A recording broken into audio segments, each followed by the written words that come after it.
Blood doesn't lie in fresh snow.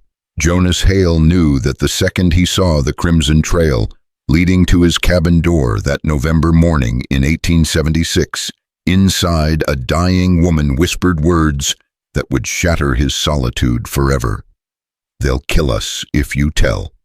He'd survived the war by keeping silent, but silence, he was about to learn, could be deadlier than any bullet. Before we begin, please subscribe and follow this story to the very end. Comment the city you're watching from so I can see how far this tale has traveled. The rifle felt heavier than it should have. Jonas stood in the doorway of his cabin. The Winchester pointed at shadows that flickered in the dying firelight, and his breath came out in white clouds. The blood trail ended at his threshold. Someone had crawled here, someone desperate. "Show yourself," his voice cracked. 3 months since he'd spoken to another human being, maybe 4. A sound came from near the hearth, not quite a moan, more like the noise an animal makes when it knows the trap has closed. Jonas stepped inside, rifle raised. There, collapsed against the stone fireplace, was a woman. Her dress, what remained of it, had once been blue. Now it was brown with dried blood and dirt. Her dark hair hung in matted strings across her face.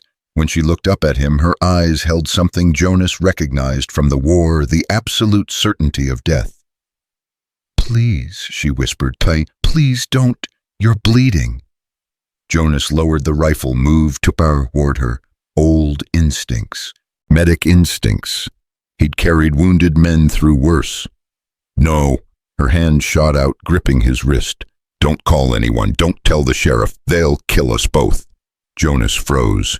"Who will everyone?" Her grip loosened. "Everyone in this God-forsaken territory." He studied her face. Mid-20s, maybe younger, a face that had been beautiful before fear carved lines into it.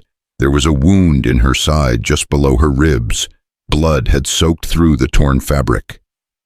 "That's a bullet wound," Jonas said. "Observant." She tried to laugh, but it came out as a cough. "You going to stand there naming my injuries, or you going to help me die in peace?" "You're not dying. Not in my cabin. I've got enough ghosts." Jonas moved toward his medical kit, the one he'd kept from the war, the one he swore he'd never use again. Whiskey, needle, thread. His hands remembered the motions even as his mind tried to forget. "What's your name?" he asked, pouring whiskey over the wound. She hissed. "Does it matter?" "It does to me." She looked at him, then really looked, as if trying to decide whether he was worth the risk of truth. "Evelyn," she said. "Evelyn Grant." The name meant nothing to Jonas. He threaded the needle hand steady. "Well, Evelyn Grant, this is going to hurt. Everything hurts." She bit down on the leather strap he offered her.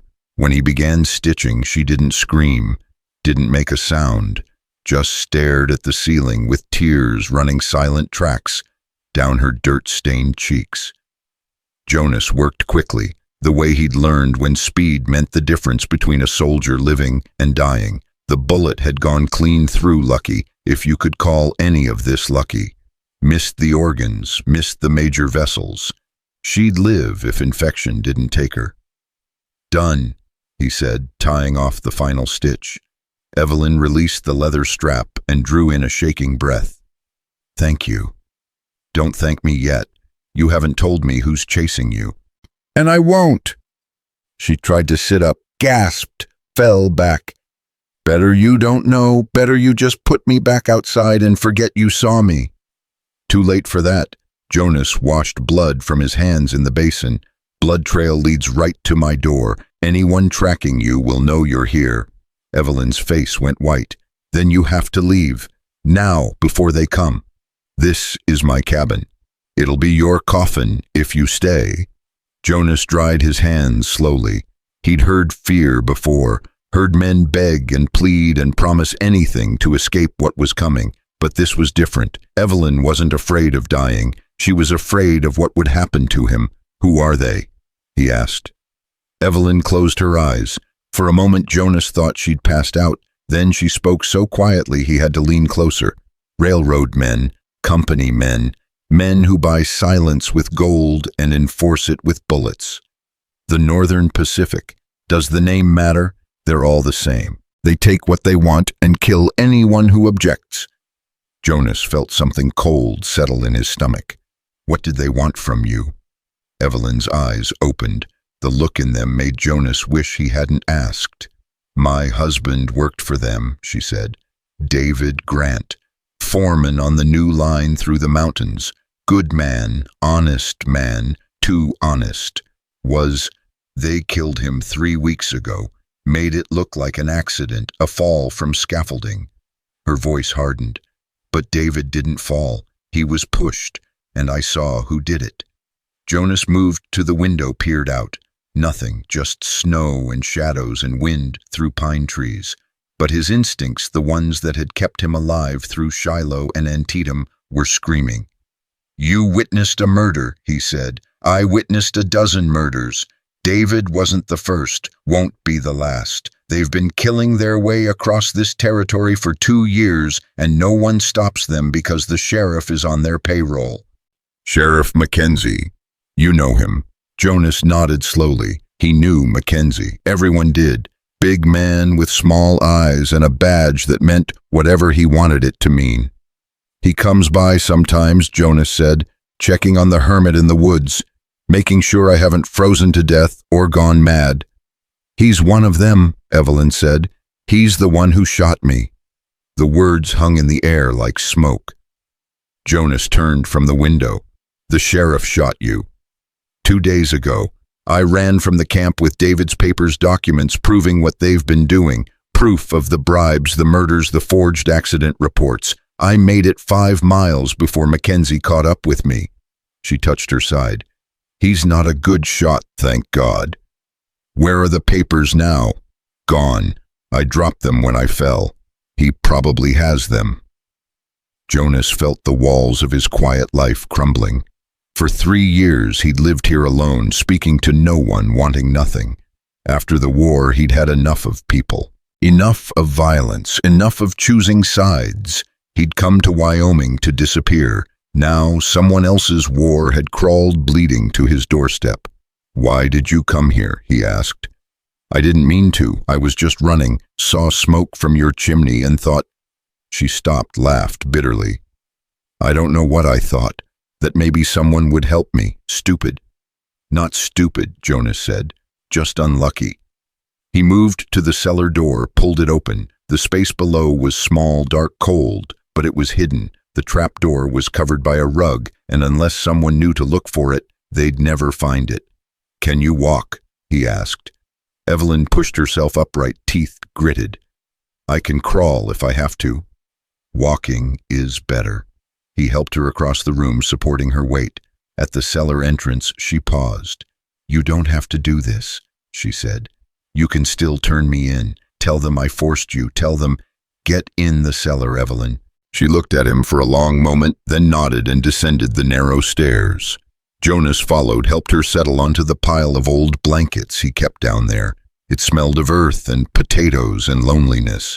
There's water, he said, pointing to a jug. Food in that crate. Don't make noise. Don't light candles. How long? As long as it takes. He climbed back up, closed the trapdoor, arranged the rug over it. Then he cleaned the blood from his floor, threw the bloody rags into the fire, washed his hands again. By the time he finished, the cabin looked exactly as it had before Evelyn arrived, except for the blood trail outside. Jonas grabbed a shovel and went out into the cold. The snow had started falling again, soft and silent, already beginning to cover the crimson trail. He worked quickly, shoveling fresh snow over the obvious marks, scattering it to look natural. By the time he finished, his hands were numb and the trail was nearly invisible. Nearly. He was walking back to the cabin when he heard it. Hoofbeats. Distant, but coming closer. Jonas didn't run. Running meant guilt. Instead, he went inside, hung up his coat, added wood to the fire. He picked up the book he'd been reading, Dickens' Great Expectations, and settled into his chair. When the knock came, he was on page 47. His hands weren't shaking at all. Jonas Hale, open up. The voice was loud, official. Jonas marked his page, set the book down, opened the door. Sheriff Mackenzie stood on his porch snow, dusting his shoulders. 3 deputies behind him. They all had their hands on their guns. "Sheriff," Jonas said, "what brings you out in this weather?" Mackenzie's small eyes studied Jonas's face, looking for tells. Jonas had learned to hide tells during the war. He kept his expression mildly curious. Nothing more. "We're looking for someone," Mackenzie said. "A woman. She's dangerous." "Dangerous how?" "Killed a man up at the railroad camp. We've been tracking her for 2 days." Jonas glanced past them at the snow-covered ground. "Haven't seen anyone. I don't get many visitors." "Mind if we come in, take a look around?" It wasn't really a question. Jonas stepped aside. The 4 men entered, bringing cold and suspicion with them. They moved through the cabin methodically, checking behind furniture, looking in corners, opening cabinets. One of the deputies walked across the rug that covered the cellar door. Jonas's heartbeat didn't change. His breathing stayed steady, but in his mind he was back at Antietam, watching Confederate soldiers search a barn while Union wounded hid in the hayloft above. He'd learned then that the key to lying was believing your own truth. Captain Morrison had been lying in that hayloft, with a bullet in his lung, drowning in his own blood. 3 other Union boys with him, all of them, trying not to breathe, not to move, not to exist.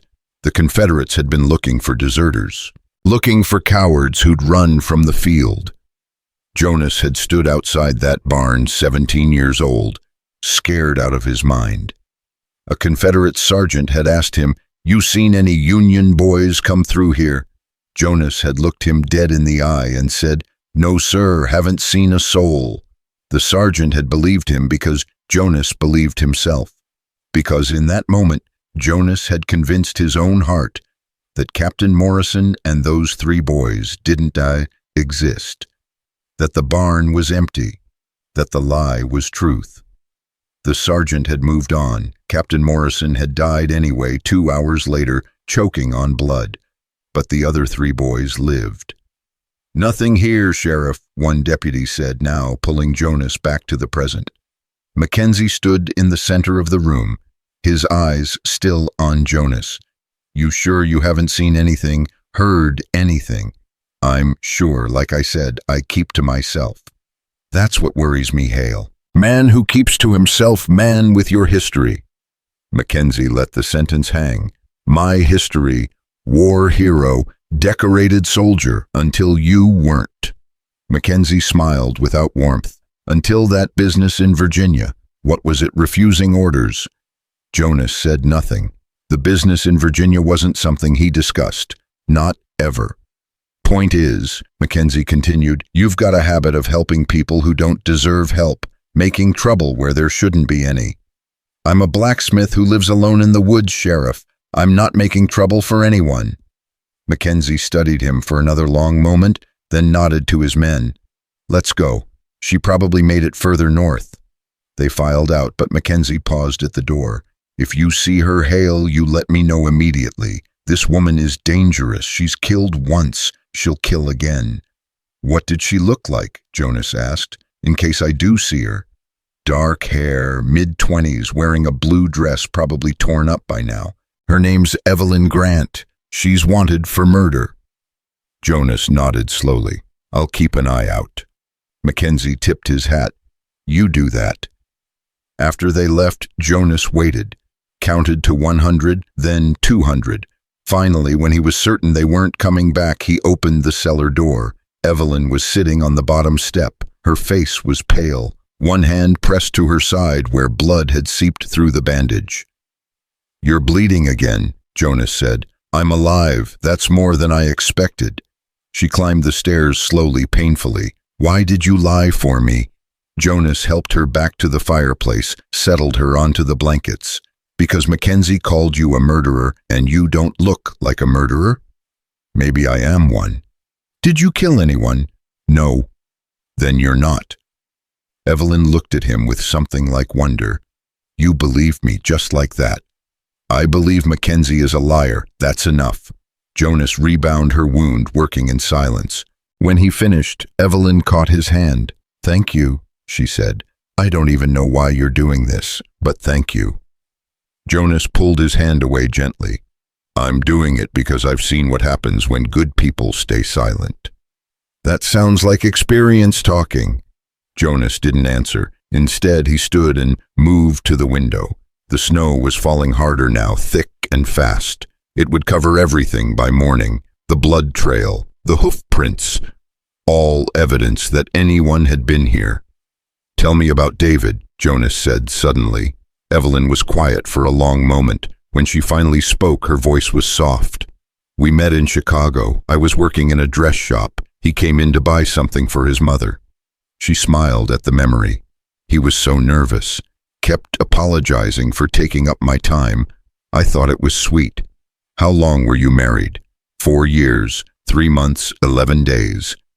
The precision of it told Jonas everything he needed to know about how much she'd loved him. "He was a good man," Evelyn continued, "the kind who believed people were fundamentally decent, that if you worked hard and told the truth, good things would happen." She laughed bitterly. "I tried to tell him the world doesn't work that way, but David, he wanted to believe in something." "What happened the night he died?"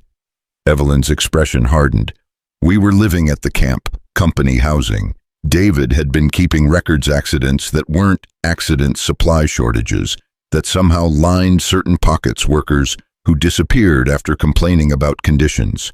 He thought if he could just document it all, if he could prove what was happening, someone would listen." "Someone did listen," Jonas said. "The wrong someone." Evelyn's hands clenched. "Barton Leach, the railroad boss. He came to our cabin one night with 2 of his men, said he'd heard David was asking questions, said it would be healthier for both of us if David focused on his job and forgot about everything else." But David didn't forget. David couldn't forget, not when men were dying, not when families were being cheated. Evelyn's voice broke. "So 3 nights later, David fell from the scaffolding, 40 feet. They said he'd been drinking, said he'd gotten careless." "But you know different." "I know because I was there." Evelyn looked at Jonas, her eyes fierce. "I saw Barton and his foreman Dutch Keller follow David up that scaffolding. I heard David shout. I saw them push him." Jonas felt his jaw tighten. And then I ran back to our cabin and grabbed David's papers, everything he'd documented, everything he'd proven. I knew if I stayed, I'd be next." Evelyn touched her side. "I made it 5 miles before Mackenzie caught up with me. He was waiting for you." They were all waiting. Barton had probably sent word the moment David hit the ground. "Find the wife. Get the papers. Make sure no one talks." Jonas moved back to the fire, added more wood. The flames caught casting, dancing shadows across the walls. "How many men work for Barton?" he asked. "At the camp, maybe 40, but only a dozen are his. The rest are just workers trying to feed their families." "And Mackenzie?" "Mackenzie does whatever Barton pays him to do." Jonas nodded slowly. The picture was becoming clear. A railroad boss with hired guns, a corrupt sheriff, a woman who'd seen too much, and now Jonas caught in the middle. "They'll come back," Evelyn said quietly. "You know that, right? Mackenzie won't give up." "I know. And when they come back, they won't knock politely." Jonas looked at her. "Then we'll be ready." "We," Evelyn shook her head. "There is no we. You should tell me to leave. You should—" "I should have turned you over to Mackenzie when I had the chance," Jonas interrupted, but I didn't, which means we're in this together now." "You don't even know me." "I know enough." Evelyn studied his face. "What happened in Virginia?" Jonas stiffened. "That's not relevant." Mackenzie seemed to think it was. "Mackenzie likes to talk." "So do I, and I'm not leaving until you tell me." Jonas was silent for a long moment. Outside, the wind howled. Inside, the fire crackled. Finally, he spoke. "It was 1864, April. We were outside Petersburg. My unit had orders to burn a house suspected Confederate sympathizers were using it to pass information. Captain gave the order. I refused." "Why?" "Because there were children inside, 3 of them. I could hear them crying." Evelyn's expression softened. What happened? They court-martialed me, charged me with insubordination, would have hanged me if the war hadn't ended 6 months later. Jonas's voice was flat, emotionless. The captain burned the house anyway. The children died. I spent 3 months in a military prison for nothing. But you tried. Trying doesn't bring back dead children. Evelyn was quiet. Then, is that why you came here to Wyoming? I came here because I was tired of watching people die for no good reason. Tired of following orders that made no sense. Tired of... Jonas stopped, shook his head. I just wanted to be left alone. Well, Evelyn said softly, I'm sorry I ruined that. You didn't ruin anything. You just reminded me why I stopped following orders in the first place. They sat in silence after that, each lost in their own thoughts. The fire burned, the wind howled, and somewhere in the darkness Jonas knew Mackenzie was planning his next move. Finally, Evelyn spoke. What do we do now? Now you rest, heal, get your strength back. And then we figure out how to stay alive. Evelyn smiled faintly. That's a terrible plan. It's the only one I've got. She closed her eyes, exhaustion claiming her. Within minutes, her breathing had slowed to the rhythm of sleep. Jonas sat in his chair, rifle across his lap, and watched the darkness outside his window. The snow was still falling, covering the world in white, covering the blood, covering the tracks. But it wouldn't cover the truth. And the truth, Jonas knew, had a way of surfacing, no matter how deep you buried it. He thought about Evelyn's husband, David Grant, a man who'd believed in truth and justice and gotten pushed off a scaffolding for his trouble. He thought about Captain Morrison drowning in his own blood in a hayloft while Jonas lied to save him. He thought about the children in that house in Petersburg crying while the flames consumed them, and he thought about the choice he'd made tonight. The choice to hide Evelyn, to lie to Mackenzie, to step back into the violence he'd sworn he was done with. It was Jonas realized the first time in 3 years he'd felt anything close to purpose. Maybe that made him a fool, maybe it would get him killed, but at least he wouldn't die wondering if he could have done more. The fire burned low. Jonas added more wood, then checked the window again. Nothing moved in the darkness, but Jonas knew better than to trust the quiet. He loaded extra rounds into his rifle, checked his revolver, made sure his knife was sharp. Then he settled back into his chair and waited. Because men like Mackenzie didn't give up. Men like Barton Leach didn't forget. And when they came back, and they would come back, Jonas wanted to be ready. The hours passed slowly. Evelyn slept fitfully occasionally, crying out in her sleep.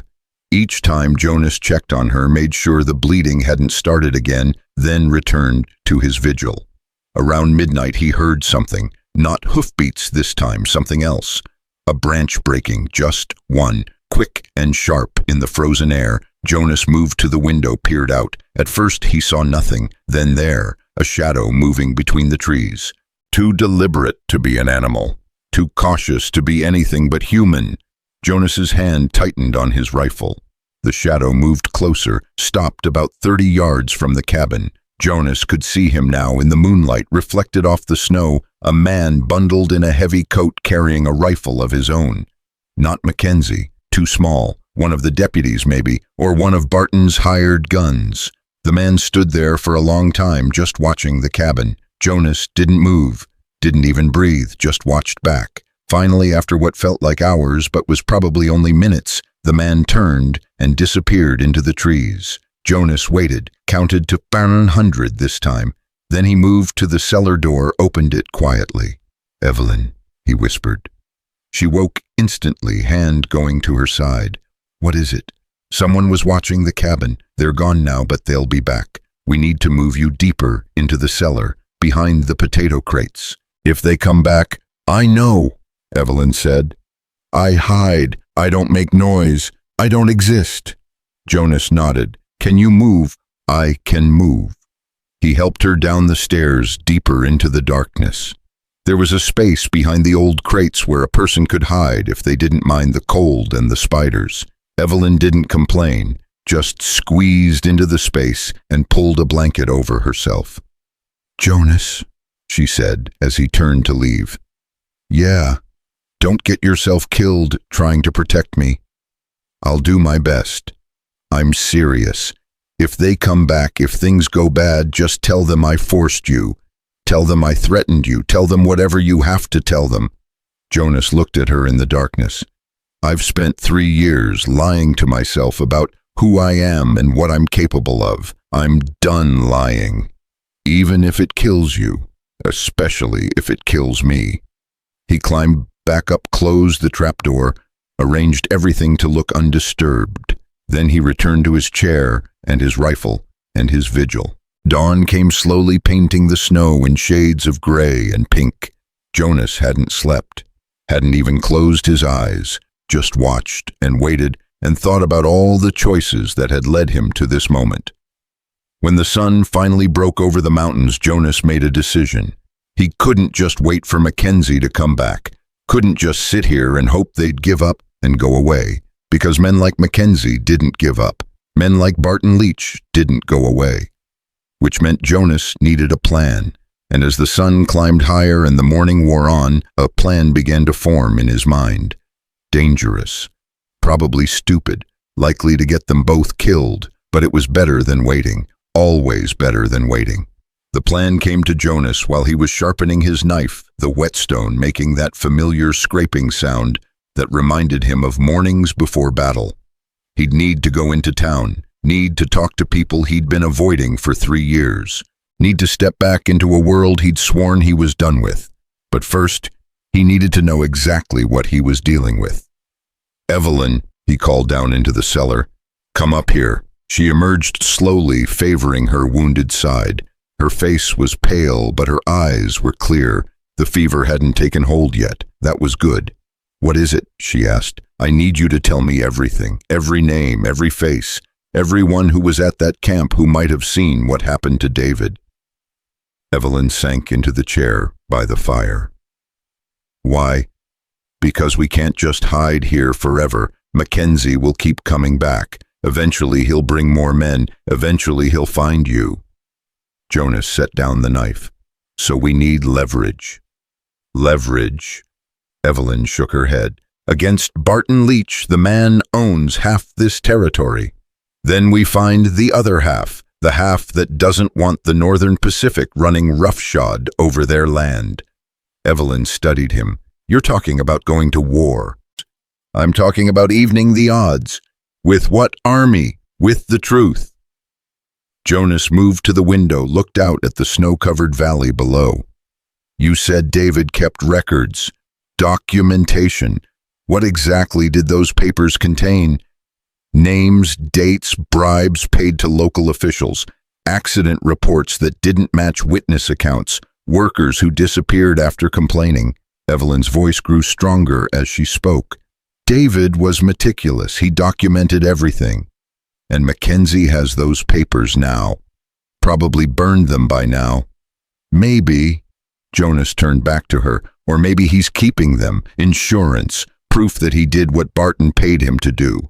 Evelyn's eyes widened. You want to steal them back? I want to find out if they still exist. And if they do, yes, I want to steal them back. That's insane. Mackenzie's office is right next to the jail. There are always deputies around. You'd never make it out alive. Probably not, Jonas agreed. Which is why I'm not going to break in. Then how? I'm going to walk in the front door and ask to see them. Evelyn stared at him. Now I know you've lost your mind. Think about it. Mackenzie came here looking for you. He searched my cabin and found nothing. As far as he knows, I'm just a hermit who minds his own business. If I ride into town and ask to see him, if I tell him I'm worried about a dangerous woman on the loose, he'll know you're lying. Will he? I spent years lying to Confederate soldiers who had every reason to shoot me. I think I can handle Sheriff Mackenzie. Evelyn was quiet for a long moment. Then, and what am I supposed to do while you're in town getting yourself killed? You're supposed to stay here, stay hidden. Don't open the door for anyone but me. For how long? 2 days, 3 at most. If I'm not back by then, don't. Evelyn's voice was sharp. Don't tell me what to do if you don't come back. Just come back." Jonas nodded. He moved to the corner where he kept his good clothes, the ones he hadn't worn since he'd arrived in Wyoming. The coat was dusty but still serviceable. The hat was bent but could be shaped back. He'd need to look like a concerned citizen, not a recluse. "There's something else," Evelyn said. "Even if you get the papers, even if you find proof of everything David documented, who's going to believe it? Mackenzie controls the law in this territory. Barton controls the money. They'll just claim the documents are forgeries. That's why I'm not taking them to Mackenzie or Barton." Jonas pulled on the coat. "I'm taking them to the territorial governor, Governor Thayer. He's 3 days' ride from here, in Cheyenne. Then I'd better get started." "Jonas, listen to me." Evelyn stood wincing as the movement pulled at her stitches. "Even if you make it to Cheyenne, even if the governor believes you, by the time he sends federal marshals back here, Barton and Mackenzie will have disappeared. They'll take their evidence with them, and you and I will be dead. You have a better idea." Evelyn was quiet. "Then, what if we don't go to the governor? What if we go to the workers?" Jonas turned to look at her. "What workers? The ones at the camp, the 40 men who aren't on Barton's payroll, the ones who've seen their friends die, the ones who've been cheated and threatened and silenced." Evelyn's voice grew urgent. David wasn't the only one keeping track. Other men saw things, knew things. They were just too scared to speak up because they thought they were alone. But if they knew someone was willing to stand with them, you want to start a revolt. I want to give good men a reason to stop being afraid. Jonas considered this. It was risky, maybe riskier than going to the governor.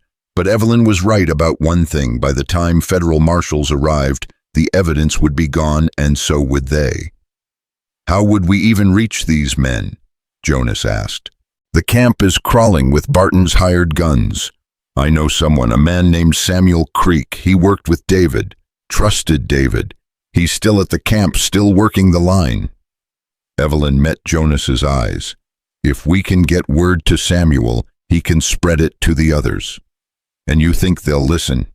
"I think they're tired of being afraid. I think they're tired of watching their friends die.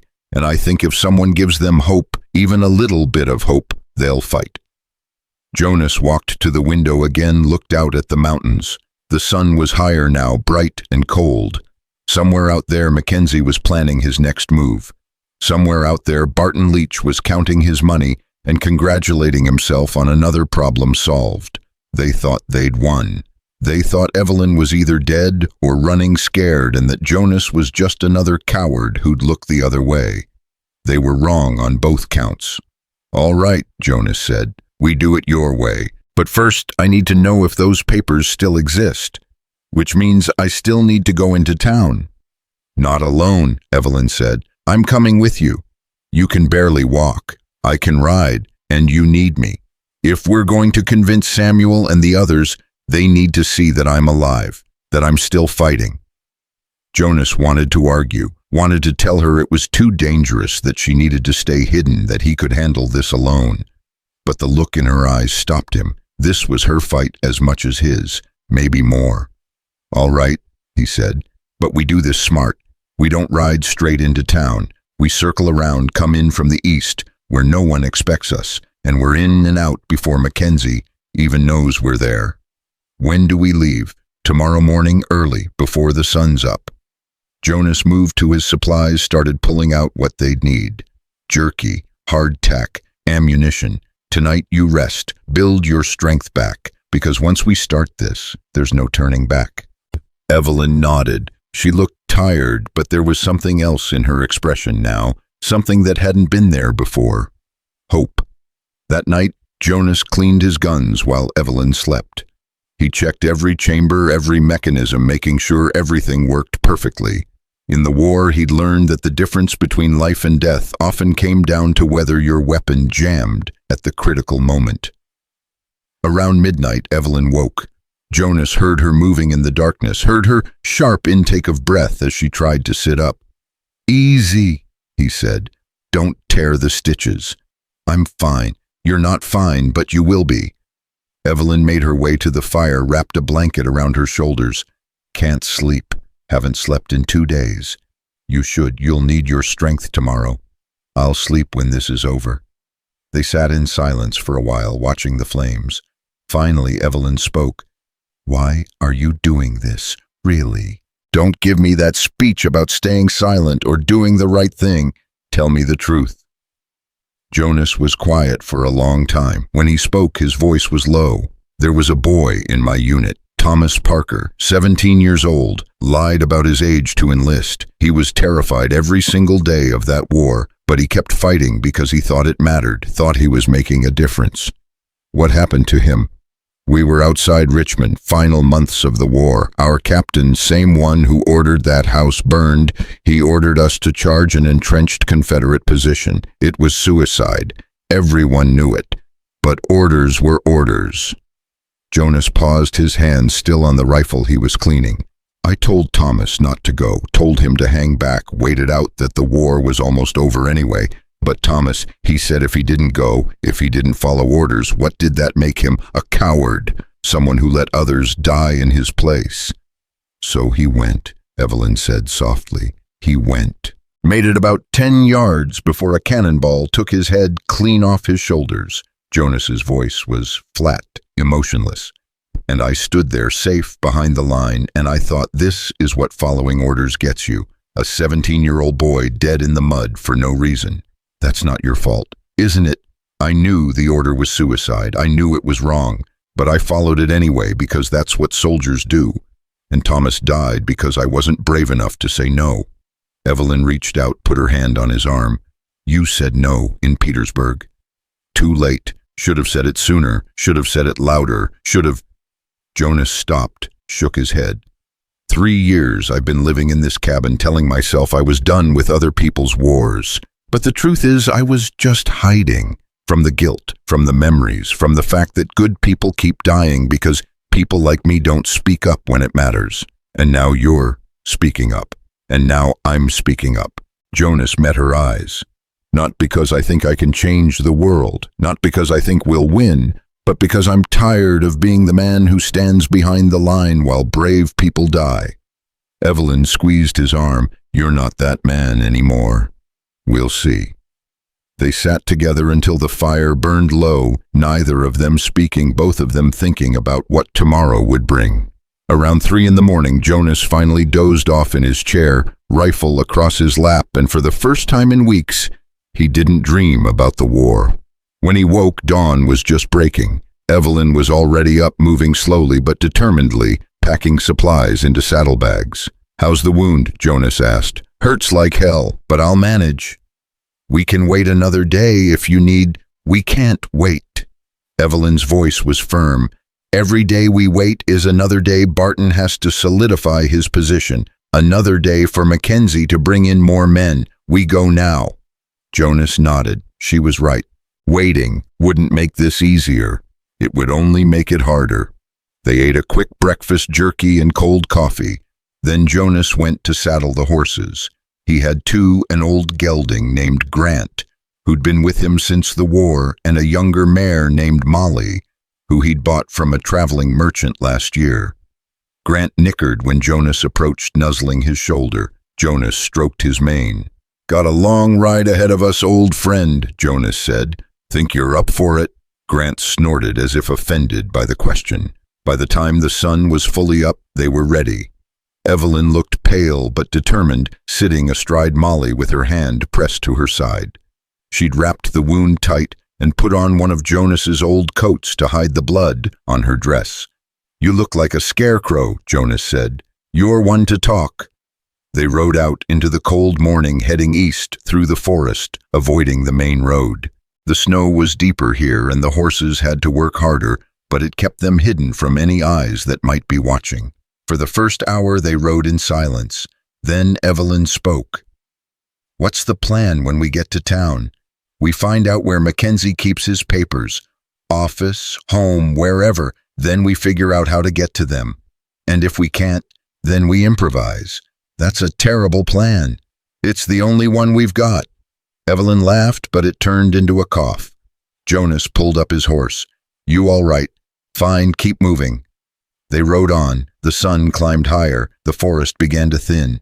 In the distance, Jonas could see smoke rising from chimneys. The town of Millstone population maybe 300, most of them working for the railroad in one way or another. Jonas had been to Millstone exactly twice in 3 years. Once to buy supplies, once to shoe a horse for a traveling preacher. Both times he'd been in and out in less than an hour, speaking to no one unless absolutely necessary.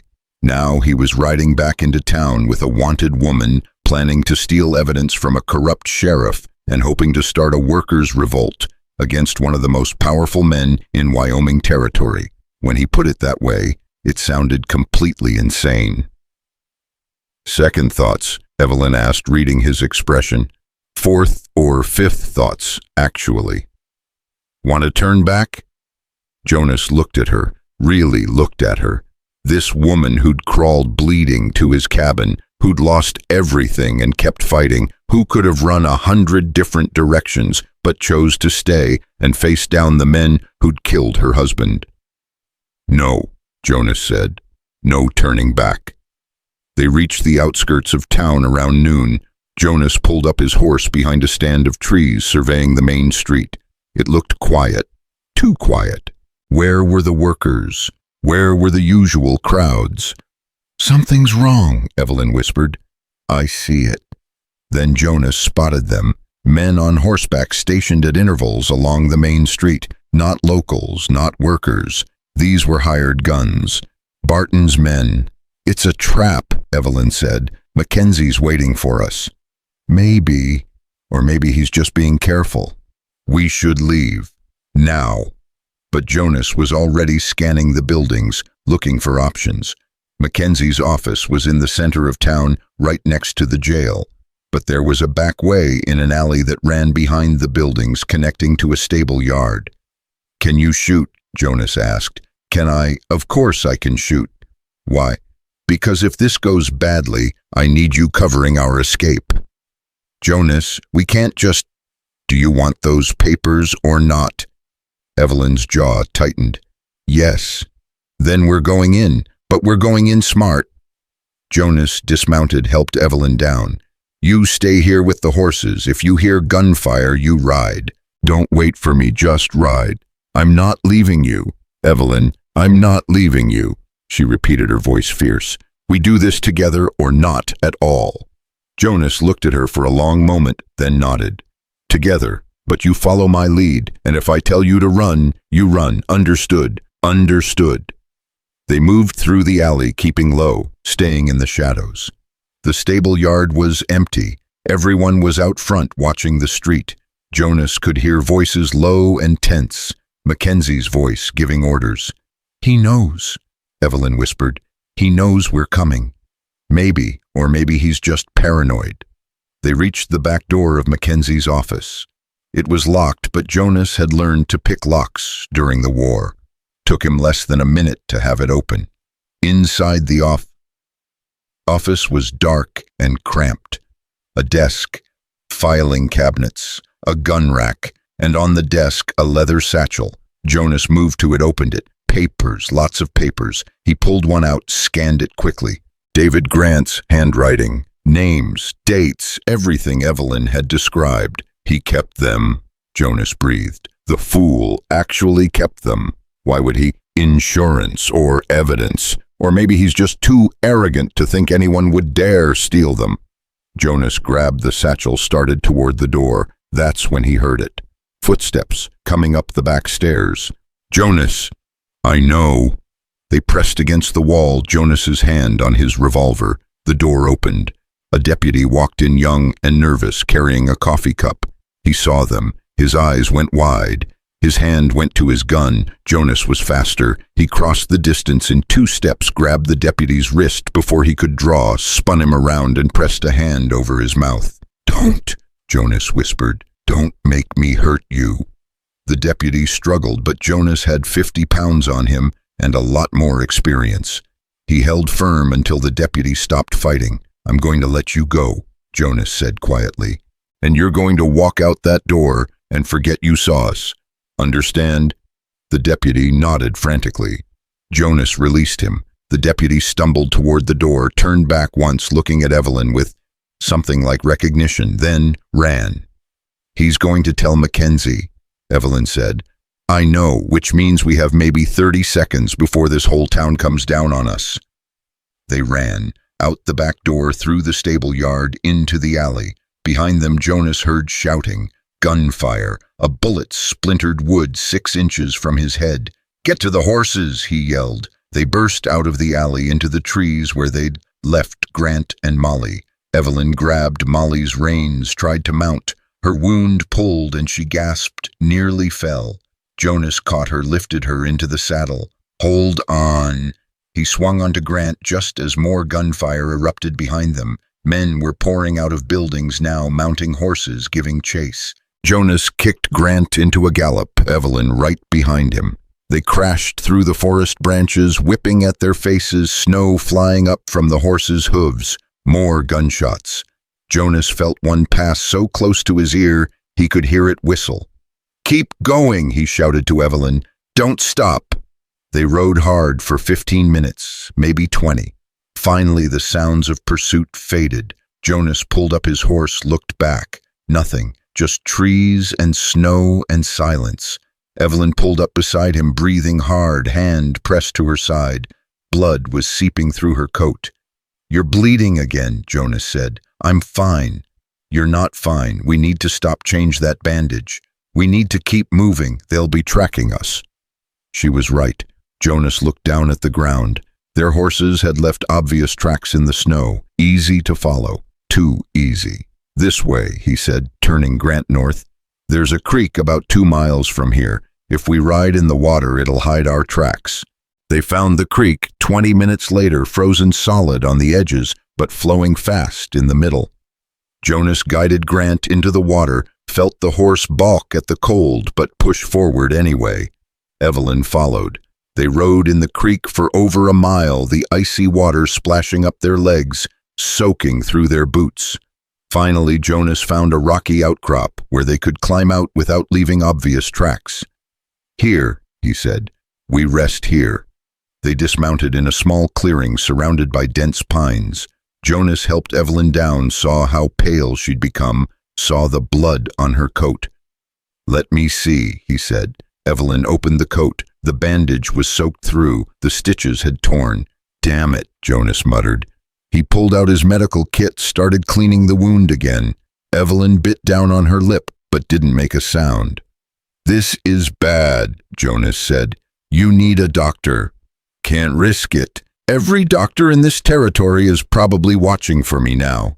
"Then you need rest. Real rest. Not running through the forest on horseback. We don't have time for rest." Jonas was stitching the wound again, his hands steady despite everything. "We make time, because if you die from infection or blood loss, none of this matters." Evelyn grabbed his wrist, forced him to look at her. "Did you get the papers?" Jonas nodded toward the satchel which he'd strapped to Grant's saddle. "Got them. Then it matters. Whatever happens to me, you take those papers to Samuel Creek. You tell him everything. You give those workers the ammunition they need to fight back. I'm not leaving you. You might have to." "No." Jonas's voice was firm. "We started this together. We finish it together." He tied off the final stitch, bandaged the wound fresh. Evelyn looked like she wanted to argue, but she was too exhausted. She leaned back against a tree and closed her eyes. "Rest," Jonas said. "I'll keep watch. Just for a minute." Within seconds, she was asleep. Jonas sat with his rifle across his lap, scanning the trees for any sign of pursuit, but the forest was quiet. Too quiet. It made him nervous. He pulled out the satchel, started going through the papers by the fading afternoon light. David Grant had been thorough. Every bribe documented, every accident investigated, every worker who'd disappeared tracked. There were names Jonas recognized, local officials, business owners, even a territorial judge. This wasn't just a corrupt railroad boss and a dirty sheriff. This was a network, a system, and it went higher than Jonas had imagined. If they exposed this, if they could get this information to the right people, It wouldn't just take down Barton and Mackenzie. It would shake the entire territory, but it would also make them targets for every powerful man in Wyoming. Jonas looked at Evelyn sleeping fitfully against the tree. She'd known this, known what she was risking, and she'd done it anyway. Now it was Jonas's turn to decide how far he was willing to go. He thought about Thomas Parker charging that Confederate position because he believed it was his duty. He thought about Captain Morrison dying in that hayloft because Jonas had been brave enough to lie but not brave enough to act. He thought about the children in that house in Petersburg crying while the flames consumed them, and he made his choice. When Evelyn woke an hour later, Jonas had a plan. "We're not going to the workers," he said. Evelyn blinked, confused. "What? We're not going to the workers, not yet. First, we're going to Cheyenne, to the governor. I thought we agreed that would take too long. It will take 3 days, maybe 4 if we push hard, but these papers," Jonas held up the satchel, "these papers are bigger than just Barton and Mackenzie. This is territorial corruption, and if we try to handle it ourselves, we'll end up dead. So we run to the governor and hope he believes us. No, we go to the governor and we make him believe us. And then we bring federal marshals back here with enough firepower that Barton and Mackenzie can't just disappear." Evelyn studied his face. "You really think the governor will help?" "I think these papers are political dynamite, and Governor Thayer is an ambitious man. If he can be the one to expose this level of corruption, it'll make his career. Or destroy it if the wrong people find out. Then we make sure he understands the opportunity he's being given." Evelyn was quiet for a moment. Then she nodded. "All right, we go to Cheyenne. But Jonas, I don't know if I can ride for 3 days straight. Not with this wound.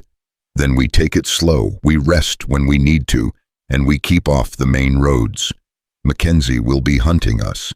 Let him hunt. He doesn't know where we're going, and by the time he figures it out, we'll be in Cheyenne with federal protection." It was a good plan, a solid plan. It was also their only chance of survival. They mounted up again as the sun started to set, riding east through the forest. Jonas kept them moving at a steady pace, fast enough to make progress slow enough that Evelyn could handle it. That night they made camp in a cave Jonas knew about, hidden deep in the mountains. He built a small fire just enough for warmth, not enough to be seen from a distance. Evelyn fell asleep almost immediately, exhausted from the ride. Jonas sat at the cave entrance, watching the darkness, listening for sounds of pursuit. None came. Maybe they'd gotten lucky. Maybe Mackenzie had lost their trail at the creek. Maybe they actually had a chance. Or maybe Jonas was just fooling himself. Either way, he'd made his choice. And tomorrow they'd keep riding toward whatever destiny awaited them in Cheyenne.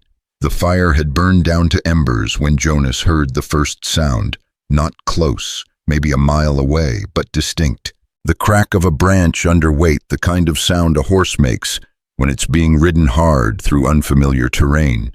Jonas was on his feet instantly, rifle in hand. He moved to the cave entrance, peered into the darkness. Nothing visible yet, but his instincts were screaming. "Evelyn," he whispered, "wake up." She stirred, winced as the movement pulled at her wound. "What is it?" "Riders. Maybe a mile out. We need to move. Now, in the dark. Especially in the dark. It's our only advantage." They packed quickly, quietly. Jonas kicked dirt over the embers, erasing any trace of their camp. Within 5 minutes they were mounted and moving deeper into the mountains, away from the sound of pursuit. The moon was nearly full, casting enough light to see by, but not enough to feel safe.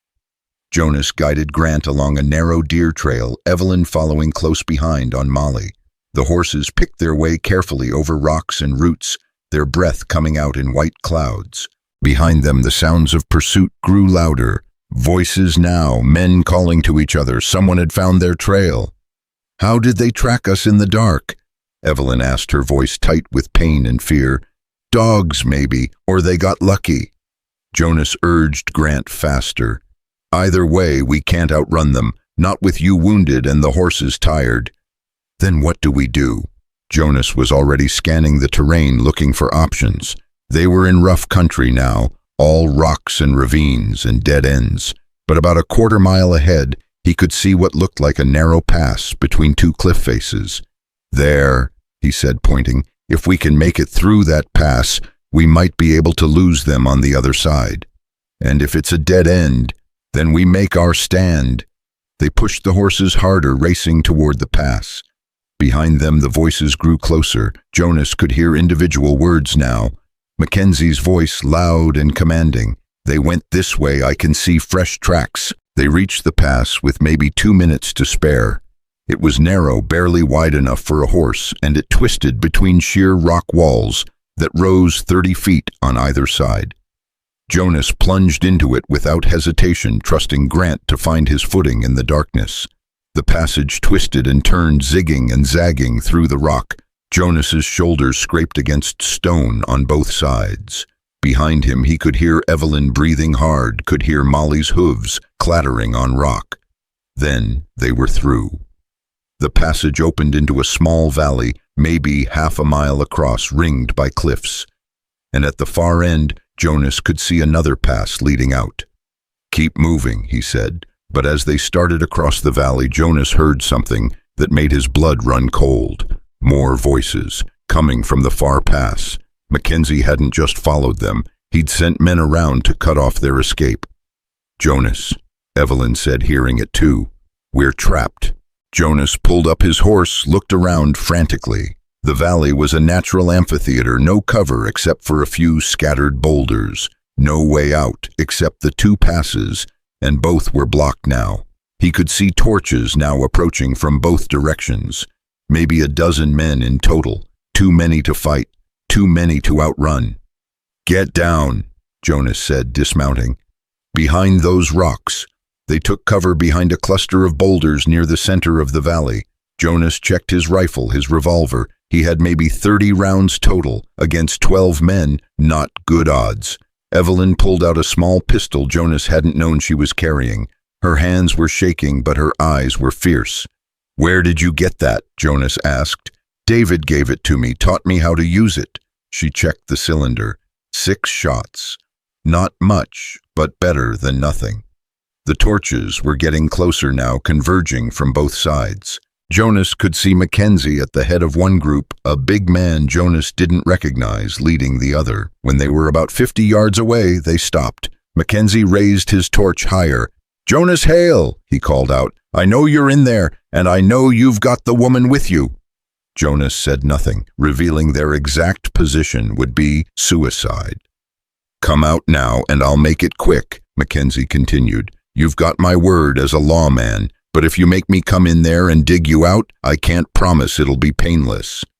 "Your word as a lawman," Jonas muttered. "That's rich." Evelyn touched his arm. "What do we do?" Jonas was calculating angles, distances, odds. 12 men, 30 rounds, terrible odds. But they had the cover of darkness and the element of surprise. If he could take out 4 or 5 in the first volley, create enough chaos. "I've got a better offer," Jonas called out. "You let us go, and I don't send these papers to the territorial governor." Silence. Then Mackenzie laughed.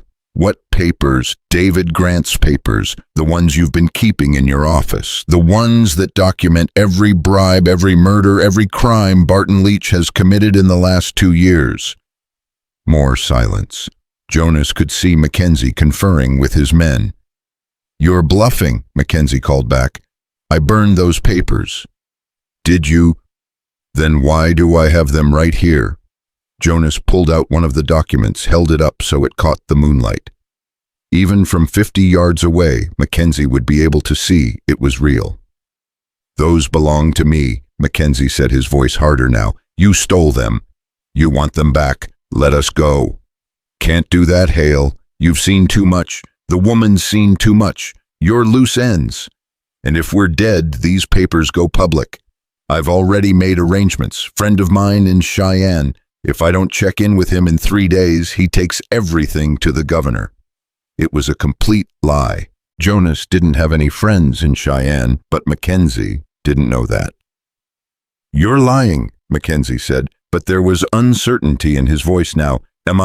You want to take that chance? Because if these papers go public, it's not just you who goes down. It's Barton. It's every official on his payroll. It's the whole operation.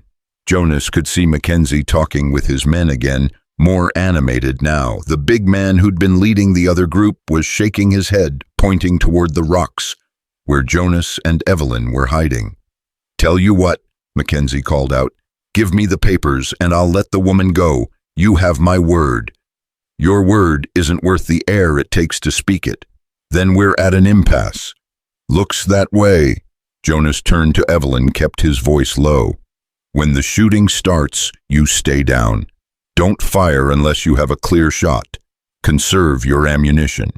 When the shooting starts," Evelyn's eyes were wide, "you're going to start a gunfight we can't win. Better than waiting for them to close in and kill us both." "Jonas, there has to be another way." "There isn't. I'm sorry." He turned back toward Mackenzie's position, raised his rifle. But before he could fire, something unexpected happened. A new voice rang out across the valley, young, scared, but loud. "Sheriff, Sheriff, there's more riders coming from the south." Jonas saw Mackenzie spin around, saw confusion ripple through his men, and then Jonas saw them too. Torches, lots of them, coming down the southern trail into the valley, 20 riders, maybe more. "Who the hell?" Mackenzie started. The new riders fanned out surrounding Mackenzie's men, and at the front Jonas saw a face he recognized from Evelyn's descriptions. A man in his 30s, work-worn and weathered, with a determined set to his jaw. Samuel Creek. "Evening, Sheriff," Samuel Simakton called out. "Seems like you're a long way from town." Mackenzie's hand went to his gun. "This is official business, Creek. Turn around and ride back to camp before you get hurt." "Official business." Samuel's voice was hard. "That what you call hunting down a woman in the middle of the night, murdering a man in cold blood? I don't know what lies you've been told, but I know what I saw, Sheriff. I saw you push David Grant off that scaffolding. I was there, working the night shift, hidden in the shadows because I'd heard there might be trouble." Samuel's voice grew louder. "And I saw Barton Leach standing right beside you when you did it." A murmur ran through Mackenzie's men. Some of them were workers from the camp, Jonas realized.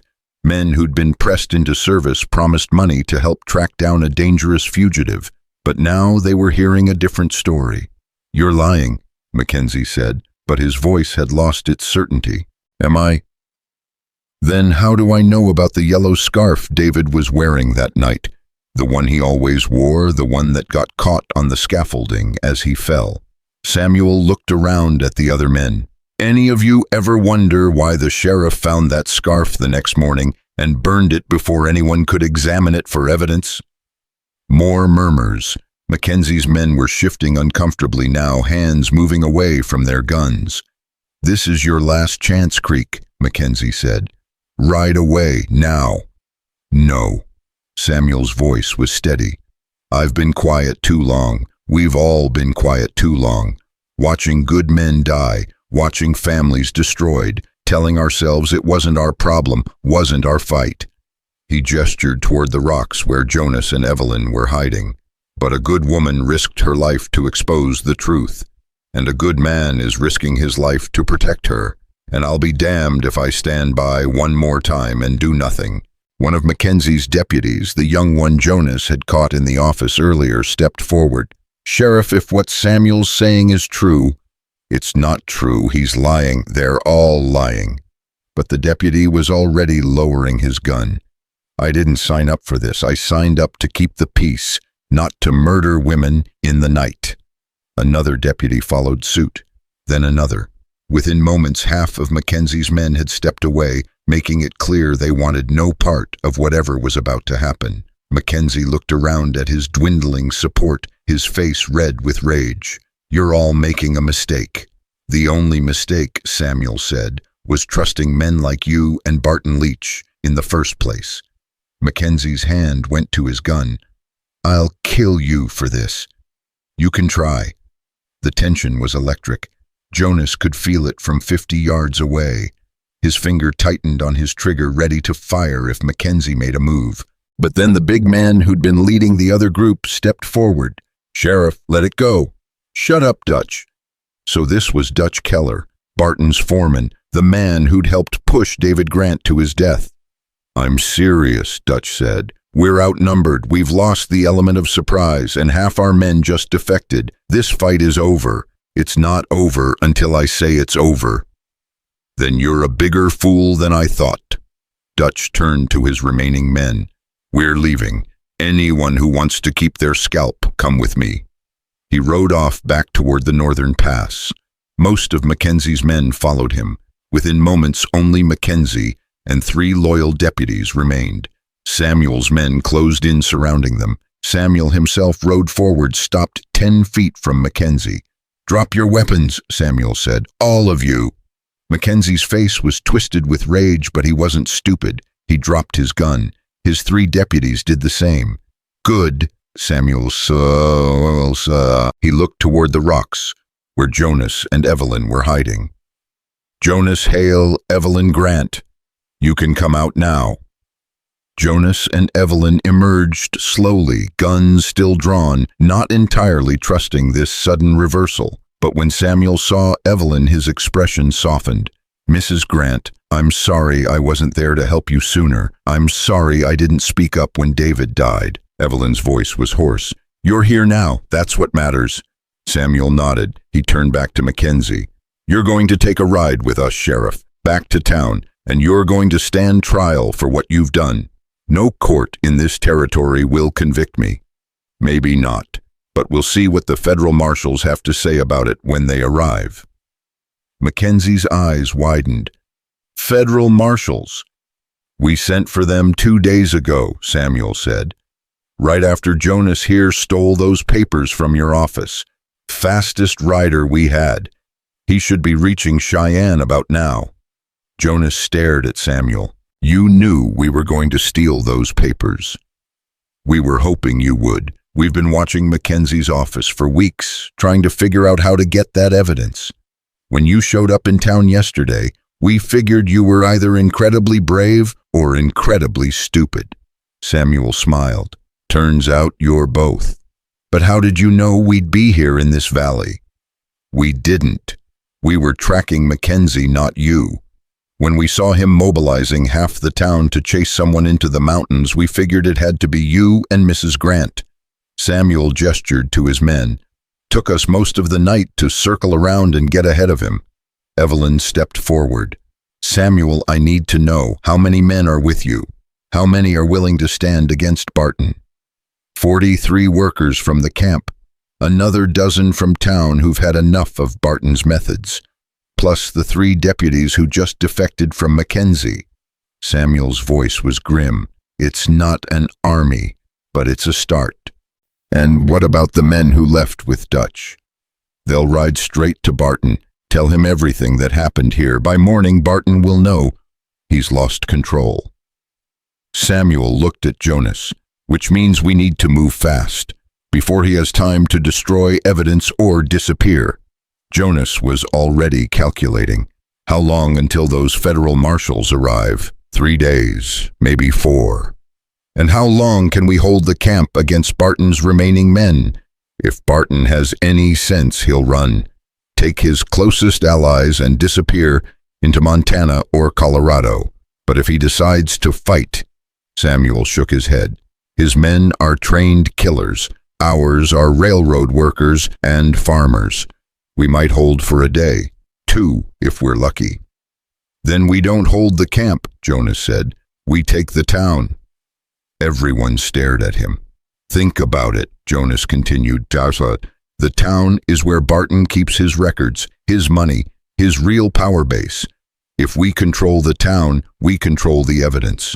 And more importantly, we control the narrative when the marshals arrive." "Barton has men in town too," Samuel pointed out. "How many? Last count, maybe 8 or 9. Against 55 of us, we can take them." Samuel was quiet, thinking. Then he nodded. "It's risky, but it might work." "It has to work," Evelyn said. Her voice was weak, and she was leaning heavily against Jonas now. "Because I didn't watch my husband die just to see Barton walk away free." Jonas looked down at her, saw how pale she'd become. The ride had taken its toll. She needed rest, medical attention, but there was no time for that now. "Samuel," Jonas said, "you've got a doctor among your men, Harry Nichols. He's not a real doctor, but he served as a medic during the war. Get him here now. Mrs. Grant needs attention." Samuel called out, and a wiry man in his 50s rode forward. He took one look at Evelyn and swore. "She needs to be lying down, somewhere warm." "No time for that," Evelyn said. "Just stop the bleeding and let's keep moving." Harry looked at Jonas. Jonas nodded. "Do what you can, fast." While Harry worked on Evelyn's wound, Jonas gathered Samuel and the other leaders. They huddled around a makeshift map scratched in the dirt with a stick. "The town has 3 ways in," Samuel said. "Main road from the west, mountain trail from the north, and the river approach from the south." "Barton's men will expect us on the main road," Jonas said. "So we split up. Half our men take the river approach, quiet, under cover of darkness. They secure the town center sheriff's office, bank, telegraph office, and the other half creates a distraction, comes in loud on the main road, makes Barton's men think that's where the real attack is coming from." Samuel traced lines in the dirt. "And once we have the town center, we hold it. Barricade ourselves in. Send word to the camp that anyone who wants safety should come to town. Make it clear we're not looking for a fight, we're looking for justice." Barton won't see it that way.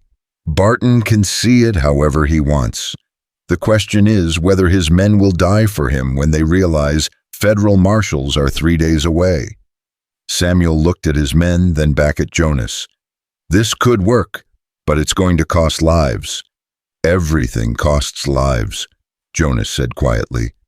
"The question is whether we're willing to pay the price for doing what's right." Samuel met his eyes, held his gaze for a long moment, then nodded. "All right, we do it your way. But Jonas, if this goes bad, if we can't hold the town, then we die trying, but at least we die knowing we stood up." Harry finished with Evelyn's wound and stepped back. "That's the best I can do out here. She needs real rest, real medicine, but this should hold for now." Evelyn pushed herself upright, wincing. "I'm fine, let's go." "You should stay here," Jonas said. "Let Samuel's men take you somewhere safe while we handle the town." "Like hell." Evelyn's eyes were fierce despite her pain. "I've come too far to sit on the sidelines now." "Evelyn, don't." She cut him off. "Don't tell me to hide. Don't tell me to stay safe. David died trying to do the right thing, and I won't dishonor his memory by backing down now." Jonas wanted to argue, wanted to force her to see reason, but he recognized that look in her eyes. It was the same look he'd seen in Captain Morrison's eyes right before he crawled into that hayloft, the look of someone who'd made their choice and wouldn't be swayed. "All right," Jonas said, "but you ride with me, and if shooting starts, you get to cover. Immediately." "Deal." They mounted up, the entire group now moving as one. Mackenzie and his 3 loyal deputies were bound and placed on horses surrounded by guards. As they rode toward town, Jonas found himself next to Samuel. "Why did you really help us?" Jonas asked. "You could have stayed quiet, kept your head down, survived." Samuel was quiet for a moment. "You ever see a man die, Jonas, really die? Not quick, not clean, slow and painful, knowing it didn't have to be this way. More times than I can count.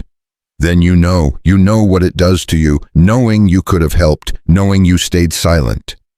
Samuel's voice was raw. "I watched 3 men die in accidents that weren't accidents, watched their families destroyed, and I told myself it wasn't my fight, that I had my own family to think about, my own survival. That's not cowardice, that's pragmatism. Maybe, but pragmatism feels a lot like cowardice when you're looking at yourself in the mirror."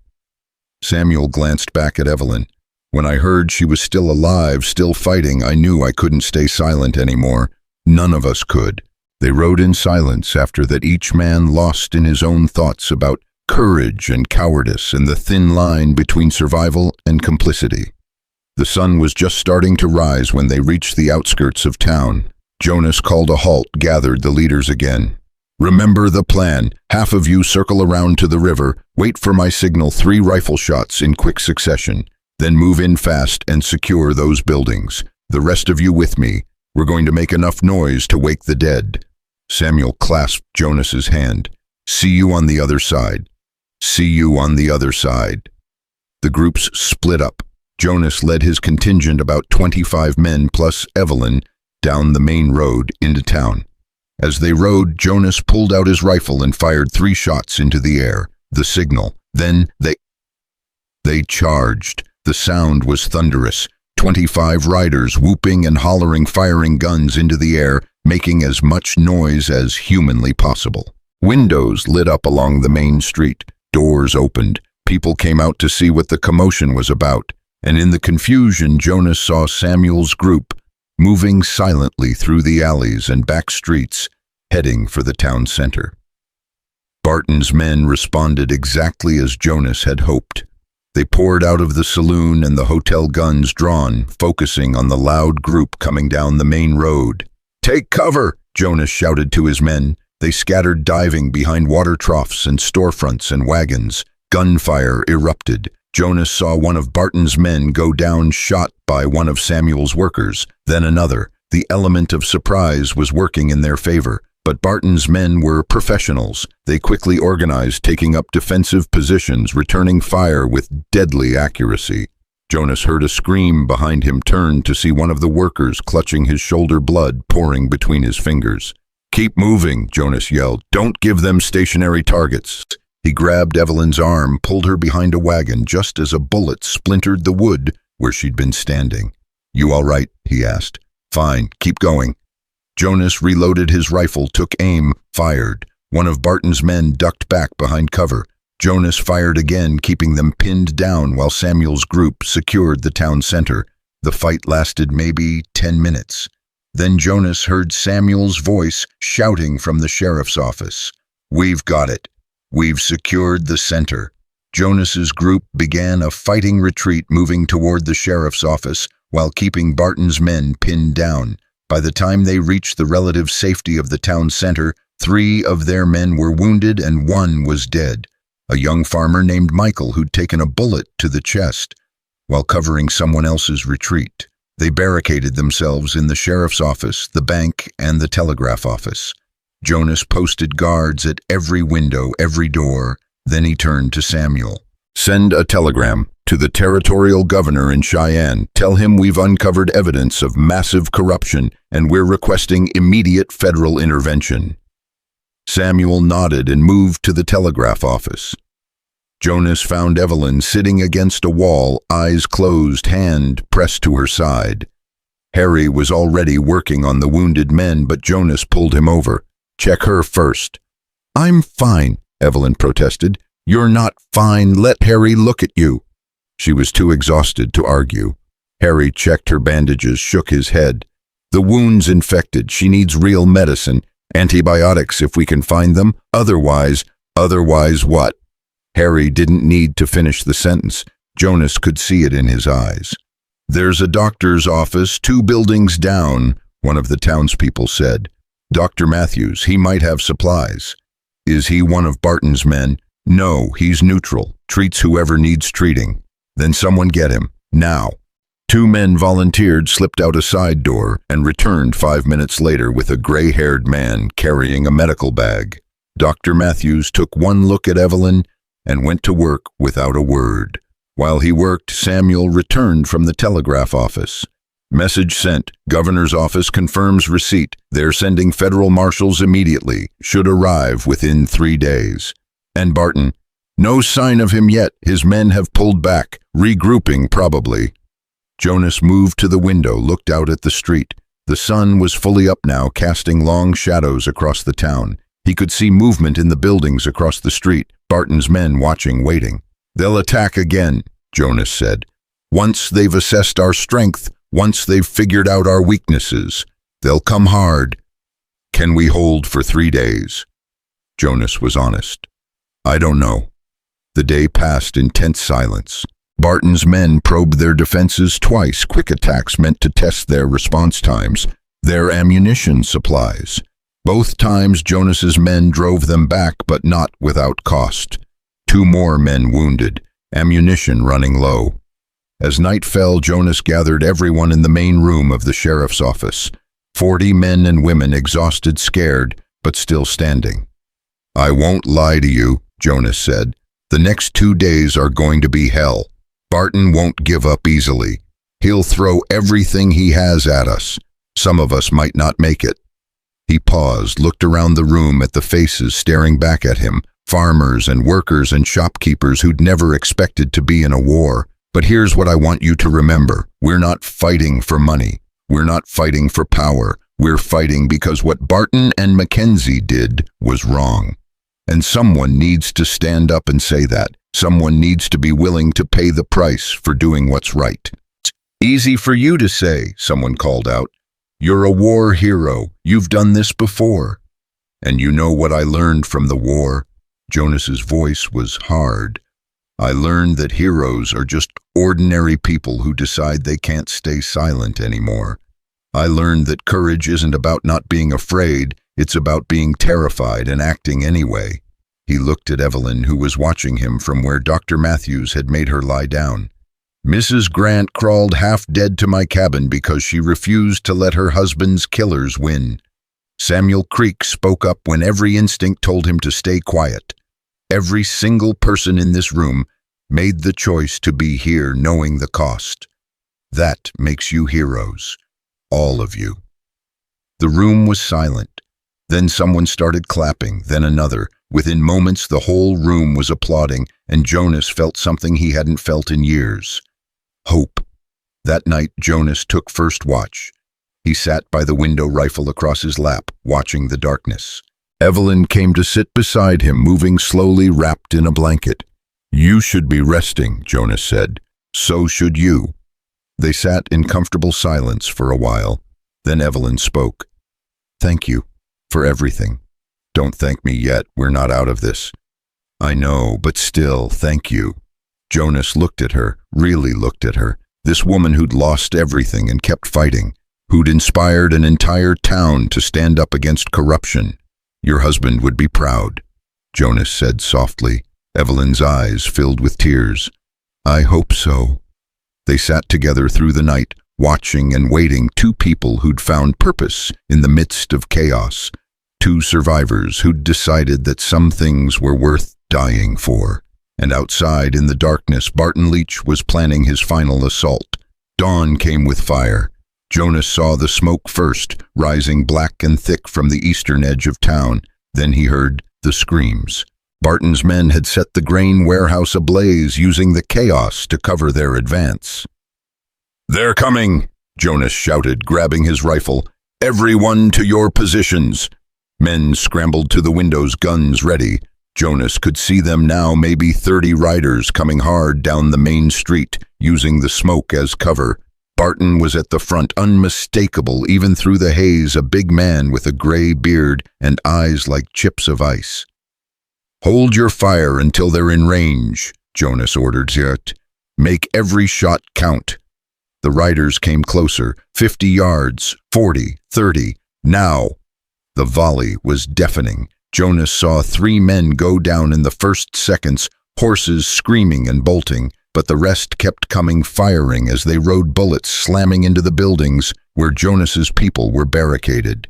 "Keep firing," Samuel yelled from his position in the bank.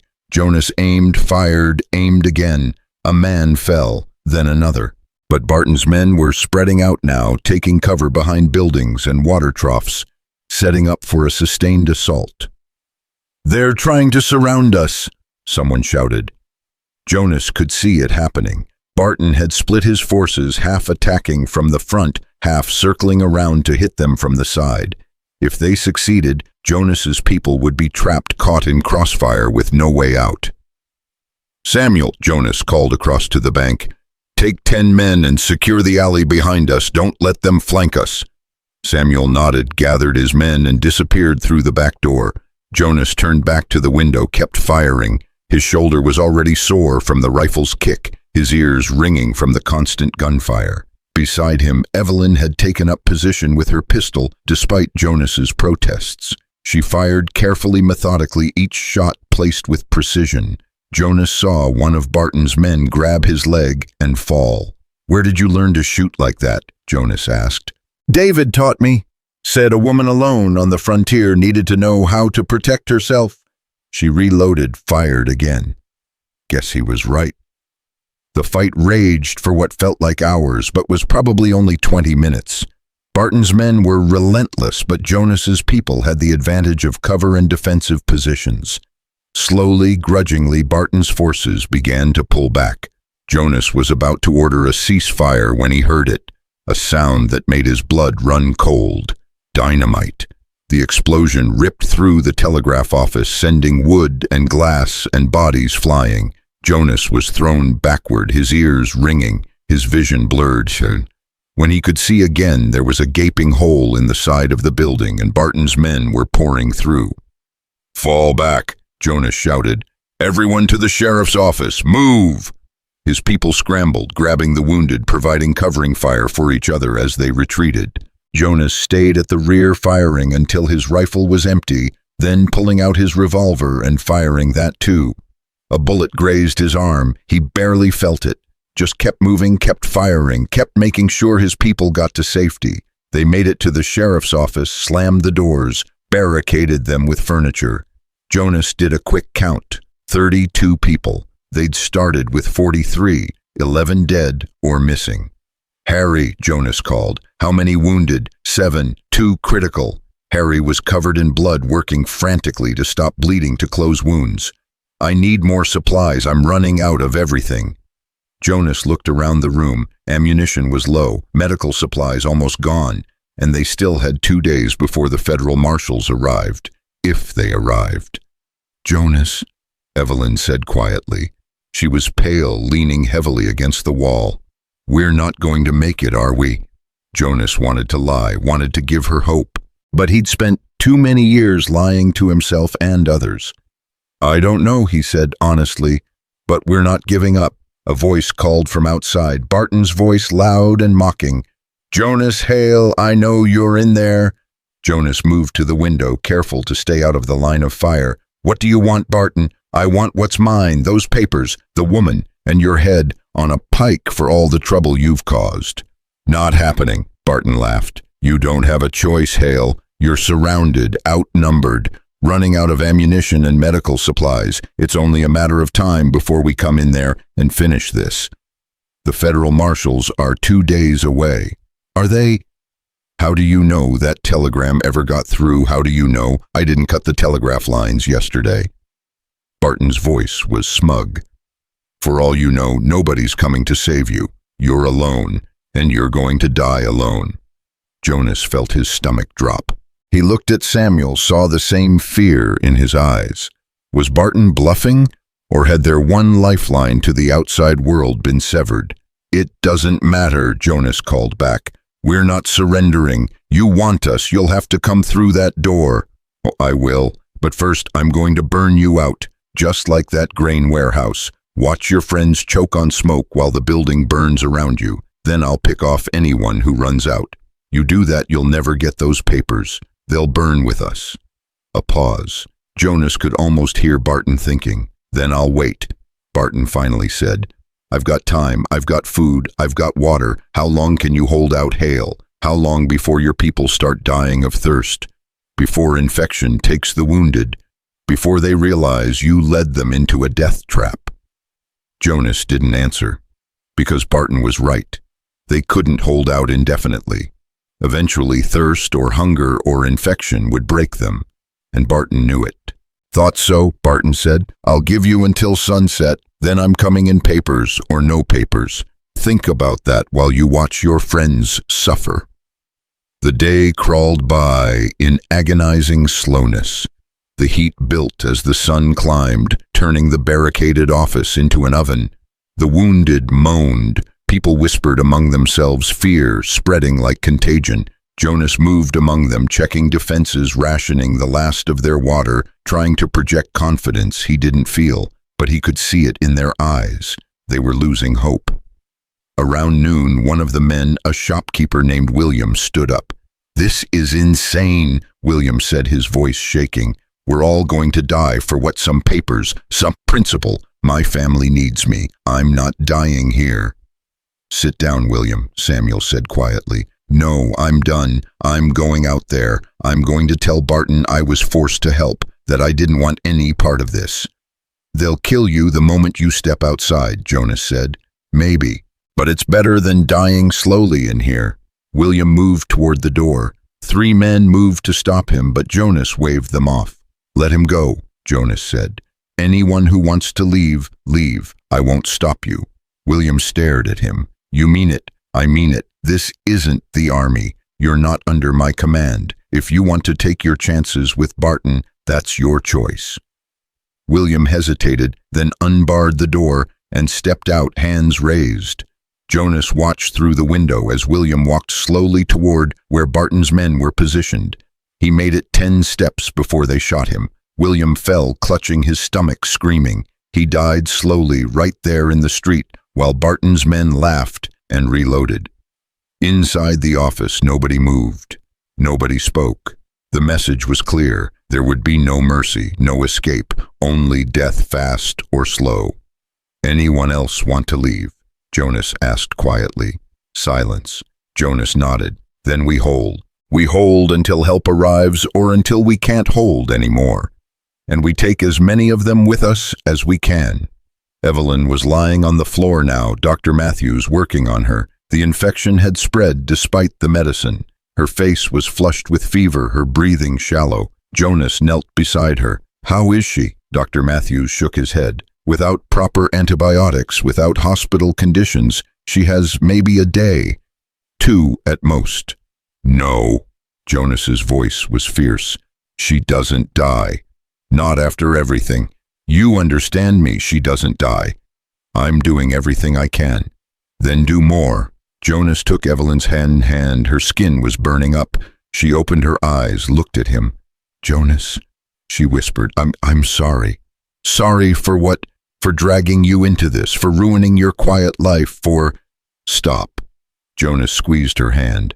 "You didn't drag me into anything. I chose this, and I'd choose it again." "Why?"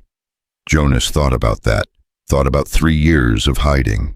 3 years of telling himself he was done with other people's wars. 3 years of slow death by isolation. "Because you reminded me what it means to be alive," he said. "You reminded me that some things are worth fighting for, worth dying for." Evelyn smiled weakly. "That's the fever talking." "No, that's the truth talking." She closed her eyes. Within moments she was asleep or unconscious. Jonas couldn't tell which. He stood, moved back to the window. The sun was starting its descent toward the horizon. Sunset was maybe 3 hours away, 3 hours before Barton made good on his promise to attack. Jonas did the math. 32 people, maybe 50 rounds of ammunition total, 7 wounded who couldn't fight, against 30 of Barton's trained killers. The odds weren't just bad, they were impossible. "Jonas," Samuel said, coming to stand beside him, "we need to talk." "About what?" "About reality. We can't win this fight." "I know." "So what's the plan?"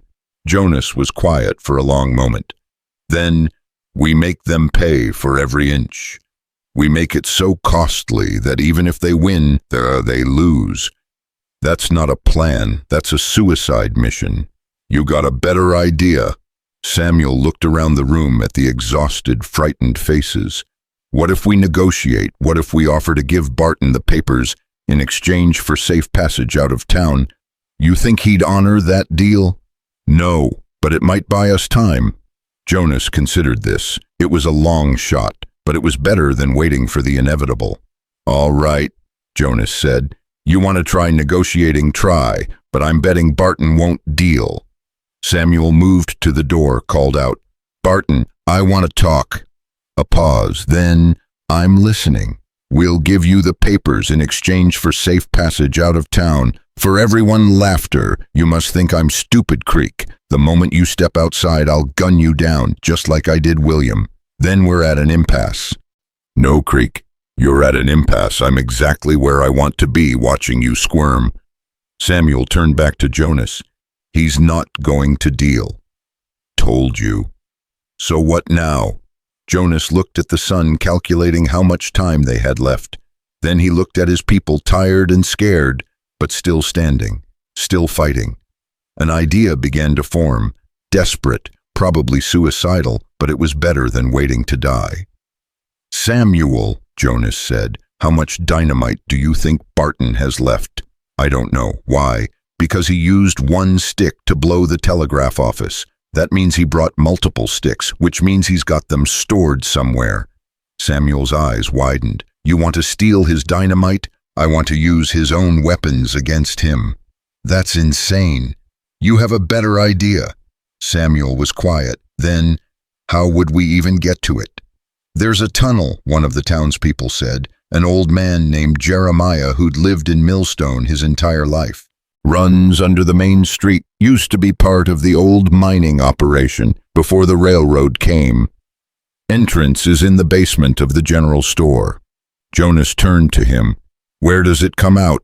Several places, including the saloon, where I'm betting Barton's men are headquartered. Poor. Jonas felt his heart race.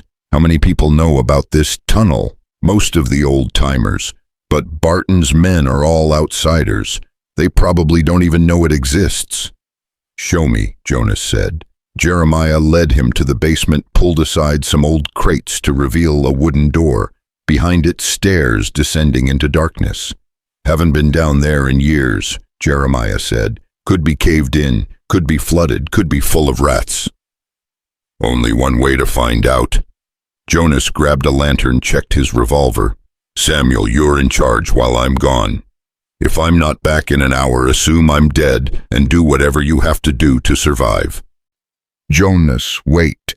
But Jonas was already descending into the tunnel. Lantern held high revolver in his other hand. The tunnel was narrow, damp, smelling of earth and decay. Jonas had to crouch to move through it, his shoulders scraping against the sides. He thought about Captain Morrison in that hayloft, thought about the children in the burning house, thought about Thomas Parker charging that Confederate position, all the times he'd stood by and watched, all the times he'd told himself it wasn't his fight. Not this time. The tunnel branched. Jonas took the path that seemed to head toward the center of town, toward where the saloon would be. His lantern flickered, threatening to go out. Jonas moved faster. After what felt like forever but was probably only 10 minutes, he saw light ahead, a wooden hatchlight seeping through the cracks. Jonas extinguished his lantern, moved carefully forward. He could hear voices above, Barton's men, laughing, drinking, celebrating their imminent victory. Jonas pressed his ear to the hatch, listened. They were talking about how they'd divide up the town once everyone in the sheriff's office was dead. Who'd get what building, what woman, what horse? They thought they'd already won.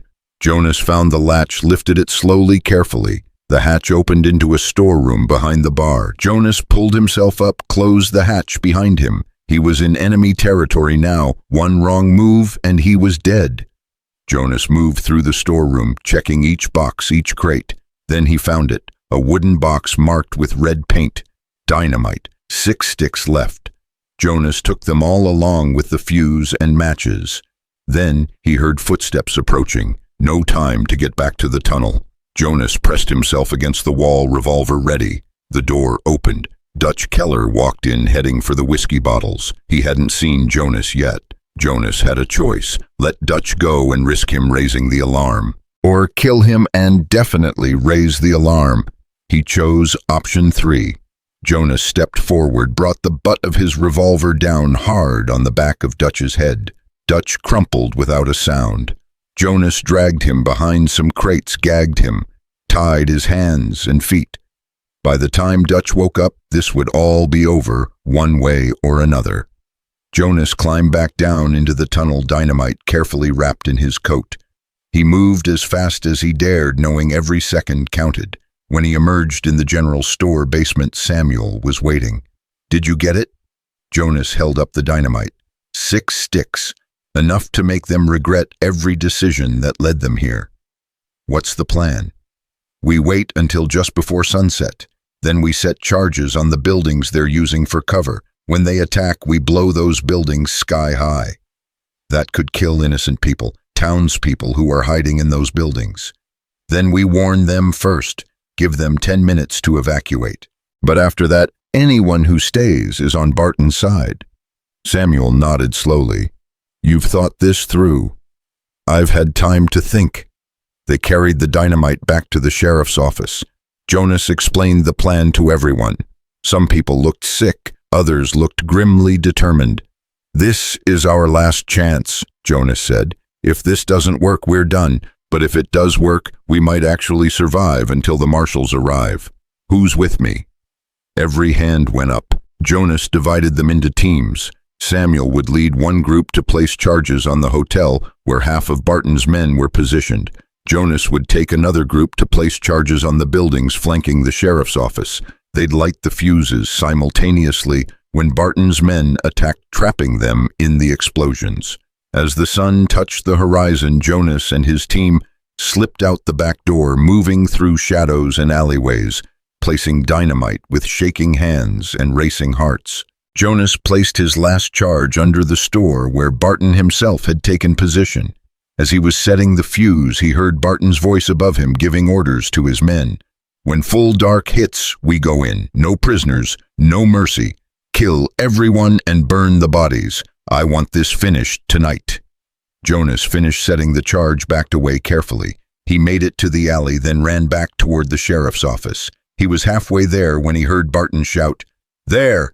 Someone's moving in the alley! Kill him!" Gunfire erupted. Jonas ran faster, bullets kicking up dirt around his feet. He dove through the back door of the sheriff's office just as a bullet splintered the doorframe where his head had been. "Light the fuses," Jonas shouted. "Light them now." Samuel struck a match, ran to the nearest fuse. Other men did the same. Within seconds, fuses were burning, racing toward the dynamite charges scattered throughout the town. "Everyone down," Jonas yelled. "Get away from the windows!" Barton's men were charging now, shouting war cries, firing as they came. They were 20 yards from the sheriff's office when the first charge went off. The explosion was massive, sending debris and bodies flying through the air.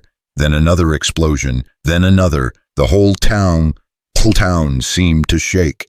Jonas looked up, saw the building where Barton had been positioned collapsing in on itself. Saw men running, screaming, burning. Saw the hotel where half of Barton's forces had been stationed reduced to rubble. The gunfire stopped. Just stopped. Replaced by screams and moans and the crackle of flames.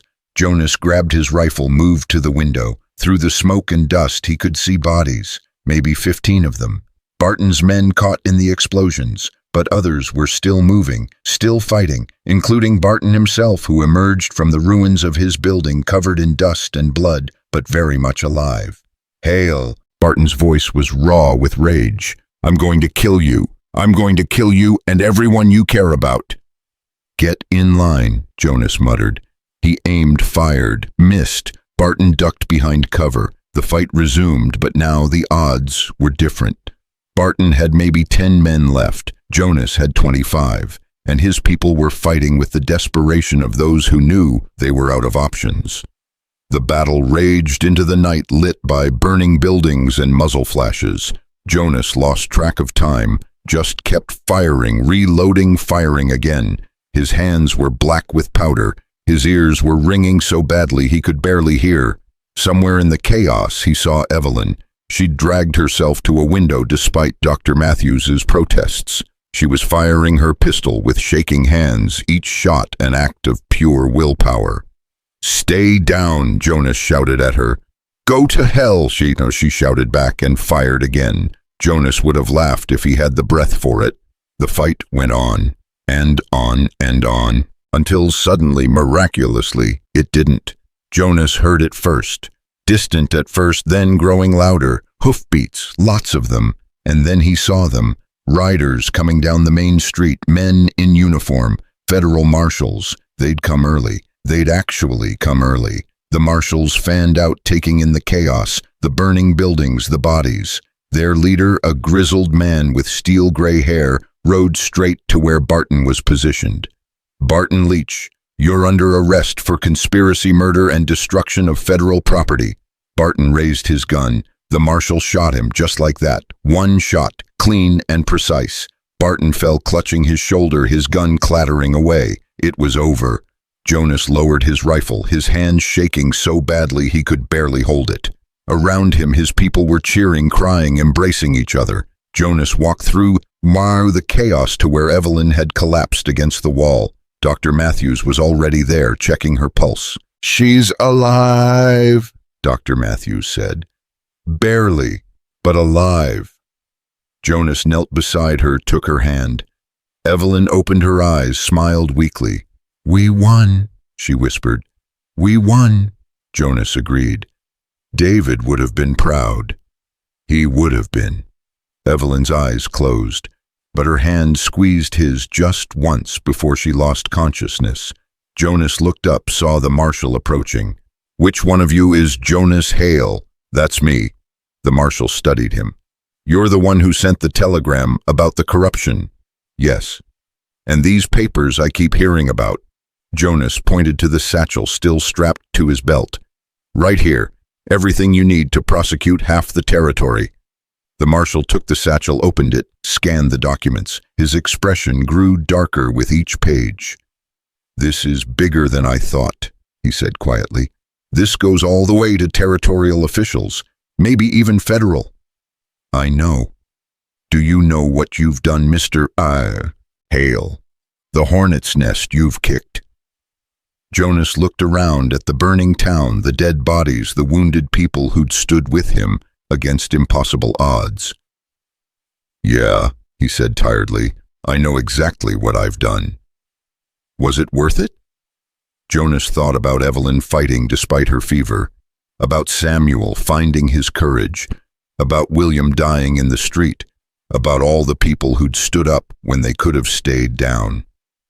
"Ask me again in a year," Jonas said, "when the trials are over, when justice has been served or denied. Ask me then if it was worth it." The marshal nodded slowly. "Fair enough." As dawn broke over Millstone, Jonas sat beside Evelyn while Dr. Matthews and the marshal's medic worked to save her life. Around him, his people were emerging from the sheriff's office, blinking in the morning light like people waking from a nightmare. They'd survived. Against all odds, against all reason, they'd survived. But Jonas knew this was only the beginning. The trials would be long. The powerful men implicated in those papers would fight back. The road ahead would be hard. Still, as Jonas watched the sun rise over the mountains, painting the snow pink and gold, he felt something he hadn't felt in years. He felt like maybe, just maybe, standing up had been worth it after all. Evelyn woke 3 days later in a proper hospital bed in Cheyenne. Jonas was sitting beside her, his head tipped back against the wall, finally sleeping after 72 hours of refusing to leave her side. She watched him for a moment, this man who'd saved her life without knowing her, who'd risked everything for a principle he'd spent 3 years trying to forget. His face was gaunt, bruised, exhausted, but there was something different about him now, something that hadn't been there when she'd first crawled bleeding into his cabin. He looked alive. "You look terrible," Evelyn said, her voice hoarse. Jonas's eyes snapped open. For a moment he just stared at her as if he couldn't quite believe she was awake. Then he leaned forward, grabbed her hand. "You're awake." "Apparently." She tried to sit up, gasped as pain shot through her side. "How long was I out?" 3 days. "The doctors said—" Jonas stopped, his voice catching. "They said you might not make it. The infection was too far gone. But I did make it." "You did." Evelyn squeezed his hand. "Because of you. Because you wouldn't let me die in that office. I had help. Dr. Matthews, the marshal's medic. Even the governor sent his personal physician." "The governor," Jonas smiled faintly. "Turns out those papers you and David documented were political gold. Governor Thayer has built his entire re-election campaign around cleaning up territorial corruption. You're a hero, Evelyn, a genuine hero." "I don't feel like a hero. I feel like someone who got a lot of people killed." Jonas's expression sobered. 11 people died in Millstone. But you know how many would have died if we'd done nothing. If Barton and Mackenzie had been allowed to continue, dozens, maybe hundreds. David knew that.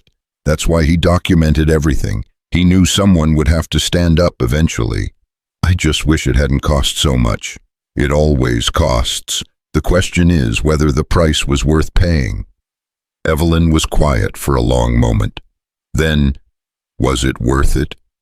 Jonas thought about this, about William dying in the street, about the young farmer Michael taking a bullet to the chest, about all the wounded, all the traumatized, all the lives changed forever.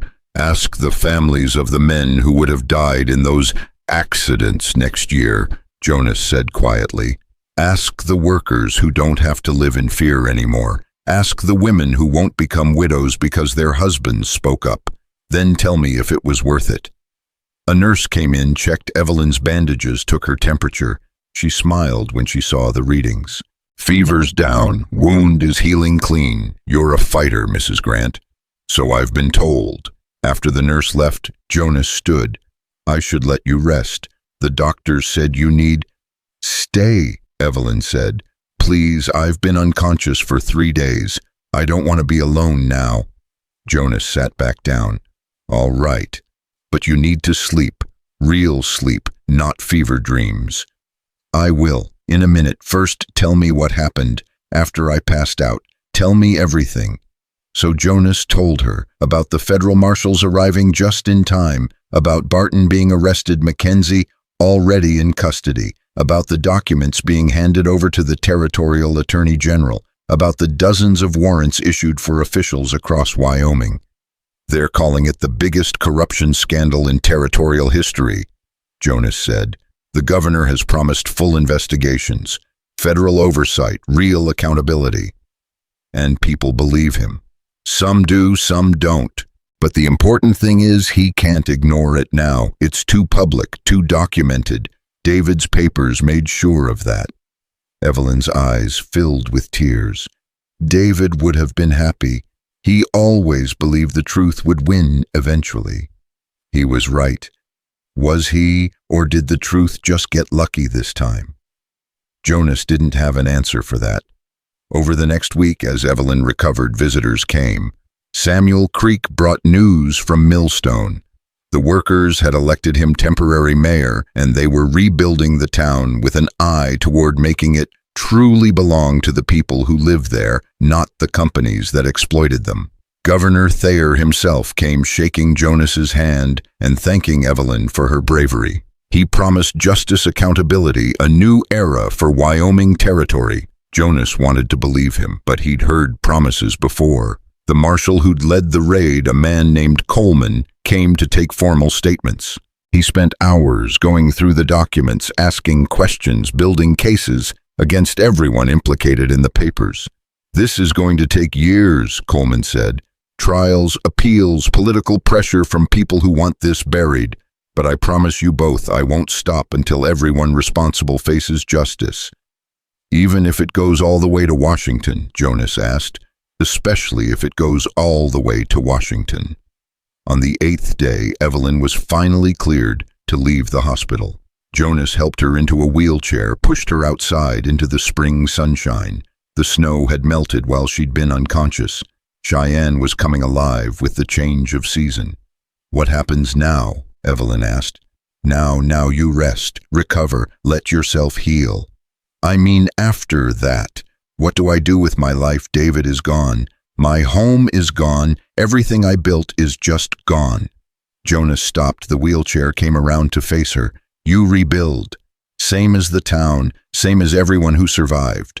You take what happened and you use it to build something better. I don't know if I can. You can. I've seen you do harder things. Evelyn looked up at him. What about you? What are you going to do? Jonas hadn't let himself think about that. For 2 weeks, he'd been focused entirely on surviving, on making sure Evelyn survived. He hadn't thought about what came after. I don't know, he admitted. Go back to my cabin, I suppose. Back to the quiet life. Is that what you really want? After everything, Jonas thought about the last 2 weeks.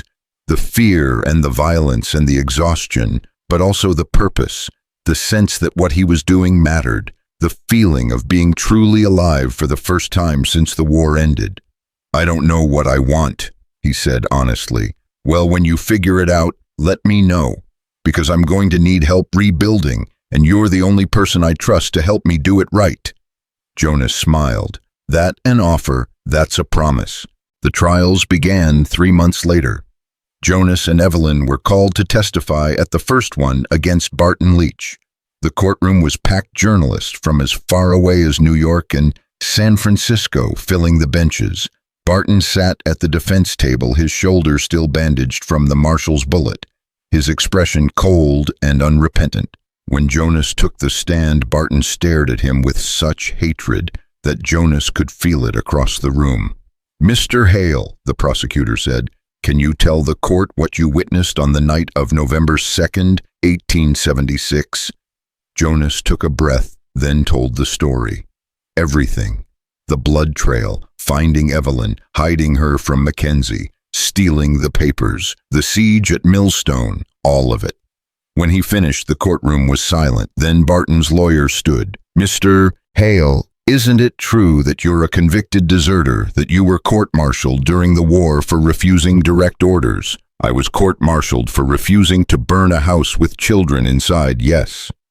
"So you have a history of substituting your judgment for that of your superiors." "I have a history of refusing to commit murder when ordered to do so." "And isn't it possible that you've done the same thing here, decided that Mr. Leach was guilty without evidence, without trial, and taken justice into your own hands?" Jonas leaned forward. "The evidence is sitting right there on the prosecutor's table. Hundreds of pages of documentation compiled by a good man who died trying to expose the truth. I didn't decide Barton Leach was guilty. His own actions did that." The lawyer tried several more angles, but Jonas held firm. When Evelyn took the stand, she was even more devastating. She described watching her husband being murdered, described running for her life, described the systematic corruption she'd witnessed at the camp. By the time the defense rested, it was clear they had no case. The jury deliberated for less than 3 hours before returning a guilty verdict on all counts. Barton Leach was sentenced to 20 years in federal prison. As they led him away, he turned to look at Jonas one last time. "This isn't over," Barton said. "You think you've won, but men like me, we always come back." "Maybe," Jonas said, "but we'll be waiting when you do." More trials followed. Mackenzie got 15 years. Dutch Keller got 10. A dozen local officials were removed from office, some facing criminal charges, others simply disgraced. The territorial judge implicated in the papers resigned rather than face impeachment. It wasn't perfect justice. Some guilty men walked free on technicalities. Others fled to Mexico or Canada before they could be arrested. But it was more justice than anyone had expected, more than many had dared hope for. Through it all, Jonas and Evelyn worked together, testifying, providing evidence, helping the prosecutors build their cases. They became a team, their friendship forged in blood and fire and shared purpose. And slowly, as spring turned to summer, Jonas realized something. He didn't want to go back to his cabin, didn't want to return to that quiet, isolated existence. He'd spent 3 years running from life, and he was done running. One evening, sitting on the porch of the boarding house where Evelyn was staying, Jonas finally said what he'd been thinking for weeks. "I'm not going back to the cabin." Evelyn looked at him. No, I'm going to sell it. Use the money to help rebuild Millstone. Maybe build a forge there. Start over." "That's a big decision." "It's the right decision. That cabin, it was never a home. It was a hiding place, and I'm done hiding." Evelyn smiled. "Good, because Millstone needs a blacksmith, and I need a partner. A partner. I'm going to rebuild David's dream, not the railroad camp that's poisoned ground, but something new, a workers' cooperative, a place where people own their labor and share in the profits, where no one man can exploit everyone else." Evelyn's eyes were bright with passion. David documented the corruption, but he also documented a better way, and I'm going to make it real. That's ambitious. It's necessary, and I can't do it alone. Jonas thought about this. A workers' cooperative, a new kind of community, built on principles of fairness and shared prosperity. It would be hard, maybe impossible. Powerful people would fight against it. But then powerful people had been fighting against them since this whole thing started, and they were still standing.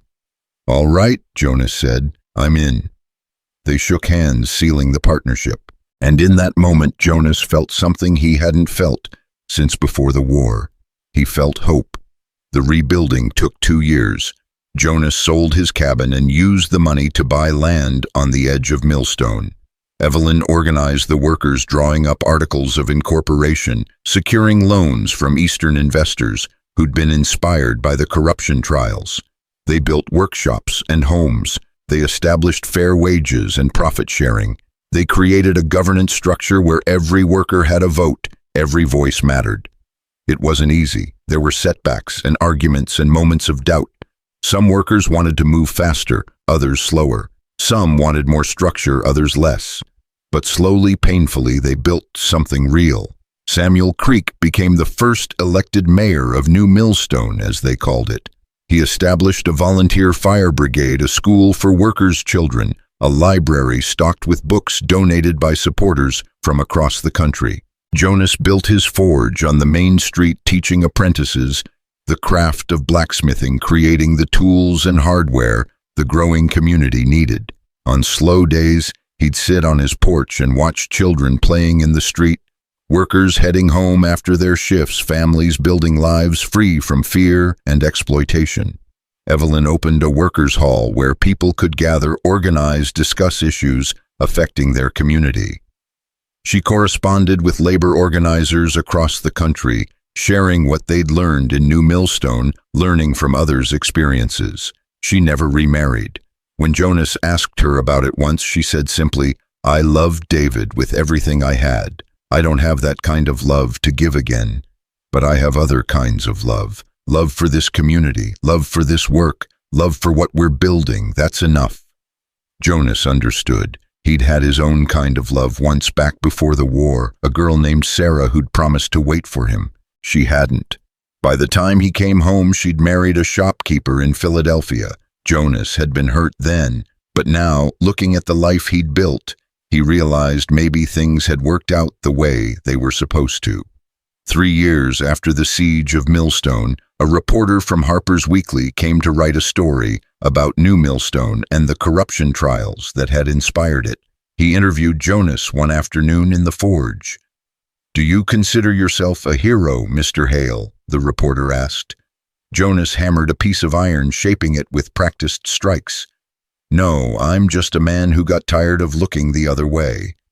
"But you risked your life. You stood up when others stayed silent." "So did 50 other people. So did Evelyn Grant. So did Samuel Creek. We're not heroes. We're just people who decided enough was enough." "Is that a message you'd like to share with your readers?" Jonas set down his hammer, looked at the reporter. "Tell them that change doesn't come from heroes. It comes from ordinary people who decide they can't live with injustice anymore. Tell them that standing up is terrifying, that it costs more than you think it will, that you'll lose sleep and friends and maybe your life. But tell them also that the cost of staying silent is higher, because silence doesn't protect you. It just lets the poison spread." The reporter scribbled notes. "And what about the future? What's next for New Millstone?" "We keep building. We keep learning. We prove that there's another way to organize labor, another way to build communities. Maybe we succeed, maybe we fail, but either way we tried, and that matters." The article ran 3 months later, spreading the story of New Millstone across the country. Letters poured in from workers in other territories, other states, asking how to organize, how to resist exploitation, how to build something better. Evelyn answered every letter. Jonas kept forging, Samuel kept governing, and New Millstone kept growing. 5 years after that night in the valley, when it seemed like everything would end in blood and fire, Jonas stood on a hill overlooking the town. It had changed so much. Where there had been 40 workers, there were now 200. Where there had been temporary shacks, there were now solid homes. Where there had been fear, there was now hope. Evelyn came to stand beside him. She was older now, lines around her eyes, gray, streaking her dark hair. But she stood straight and strong, the fever and the wound long healed. "Thinking about the old days," she asked. "Thinking about how far we've come. We've come far, but there's still so far to go." Jonas nodded. She was right. New Millstone was one small success in a country full of exploitation and corruption. The powerful still held most of the cards. Workers still died in mines and factories. Justice was still rare, but it was possible. They'd proven that. One small town in Wyoming territory had stood up and survived, had built something better from the ashes of what came before. "David would be proud," Jonas said quietly. Evelyn's eyes filled with tears, but she smiled. Yes, he would be. They stood together in comfortable silence, watching the sun set over the mountains, watching smoke rise from chimneys, as families prepared dinner, watching children play in streets where men had once died fighting for the right to live with dignity. Jonas thought about the blood trail that had led to his cabin that November morning, thought about the choice he'd made to help a stranger instead of turning her away, thought about all the moments since then when he could have chosen differently, could have chosen safety over courage. He thought about Thomas Parker charging that Confederate position, dying for a cause he believed in, about Captain Morrison in the hayloft bleeding out while Jonas lied to save him, about the children in the burning house crying until the flames silenced them. For years those memories had haunted Jonas, had driven him into isolation, into a kind of living death. But now, standing on this hill, watching the town he'd helped build, those ghosts felt different. They felt like teachers instead of tormentors, like reminders of what happens when good people do nothing and what's possible when they finally act. "You ever regret it?" Evelyn asked, as if reading his thoughts. "Helping me that night?" Jonas thought about this, about the violence and the fear and the cost, about the 11 people who died in Millstone, about the years of trials and testimony and slow grinding work to build something new. "No," he said finally, "I don't regret it, because for the first time since the war ended, I'm not ashamed of the man I see in the mirror." Evelyn took his hand, squeezed it. "Neither am I." They walked back down the hill together as darkness fell, heading toward the workers' hall, where the weekly community meeting would soon begin. There would be debates tonight, disagreements about resources, about expansion, about the direction of the cooperative.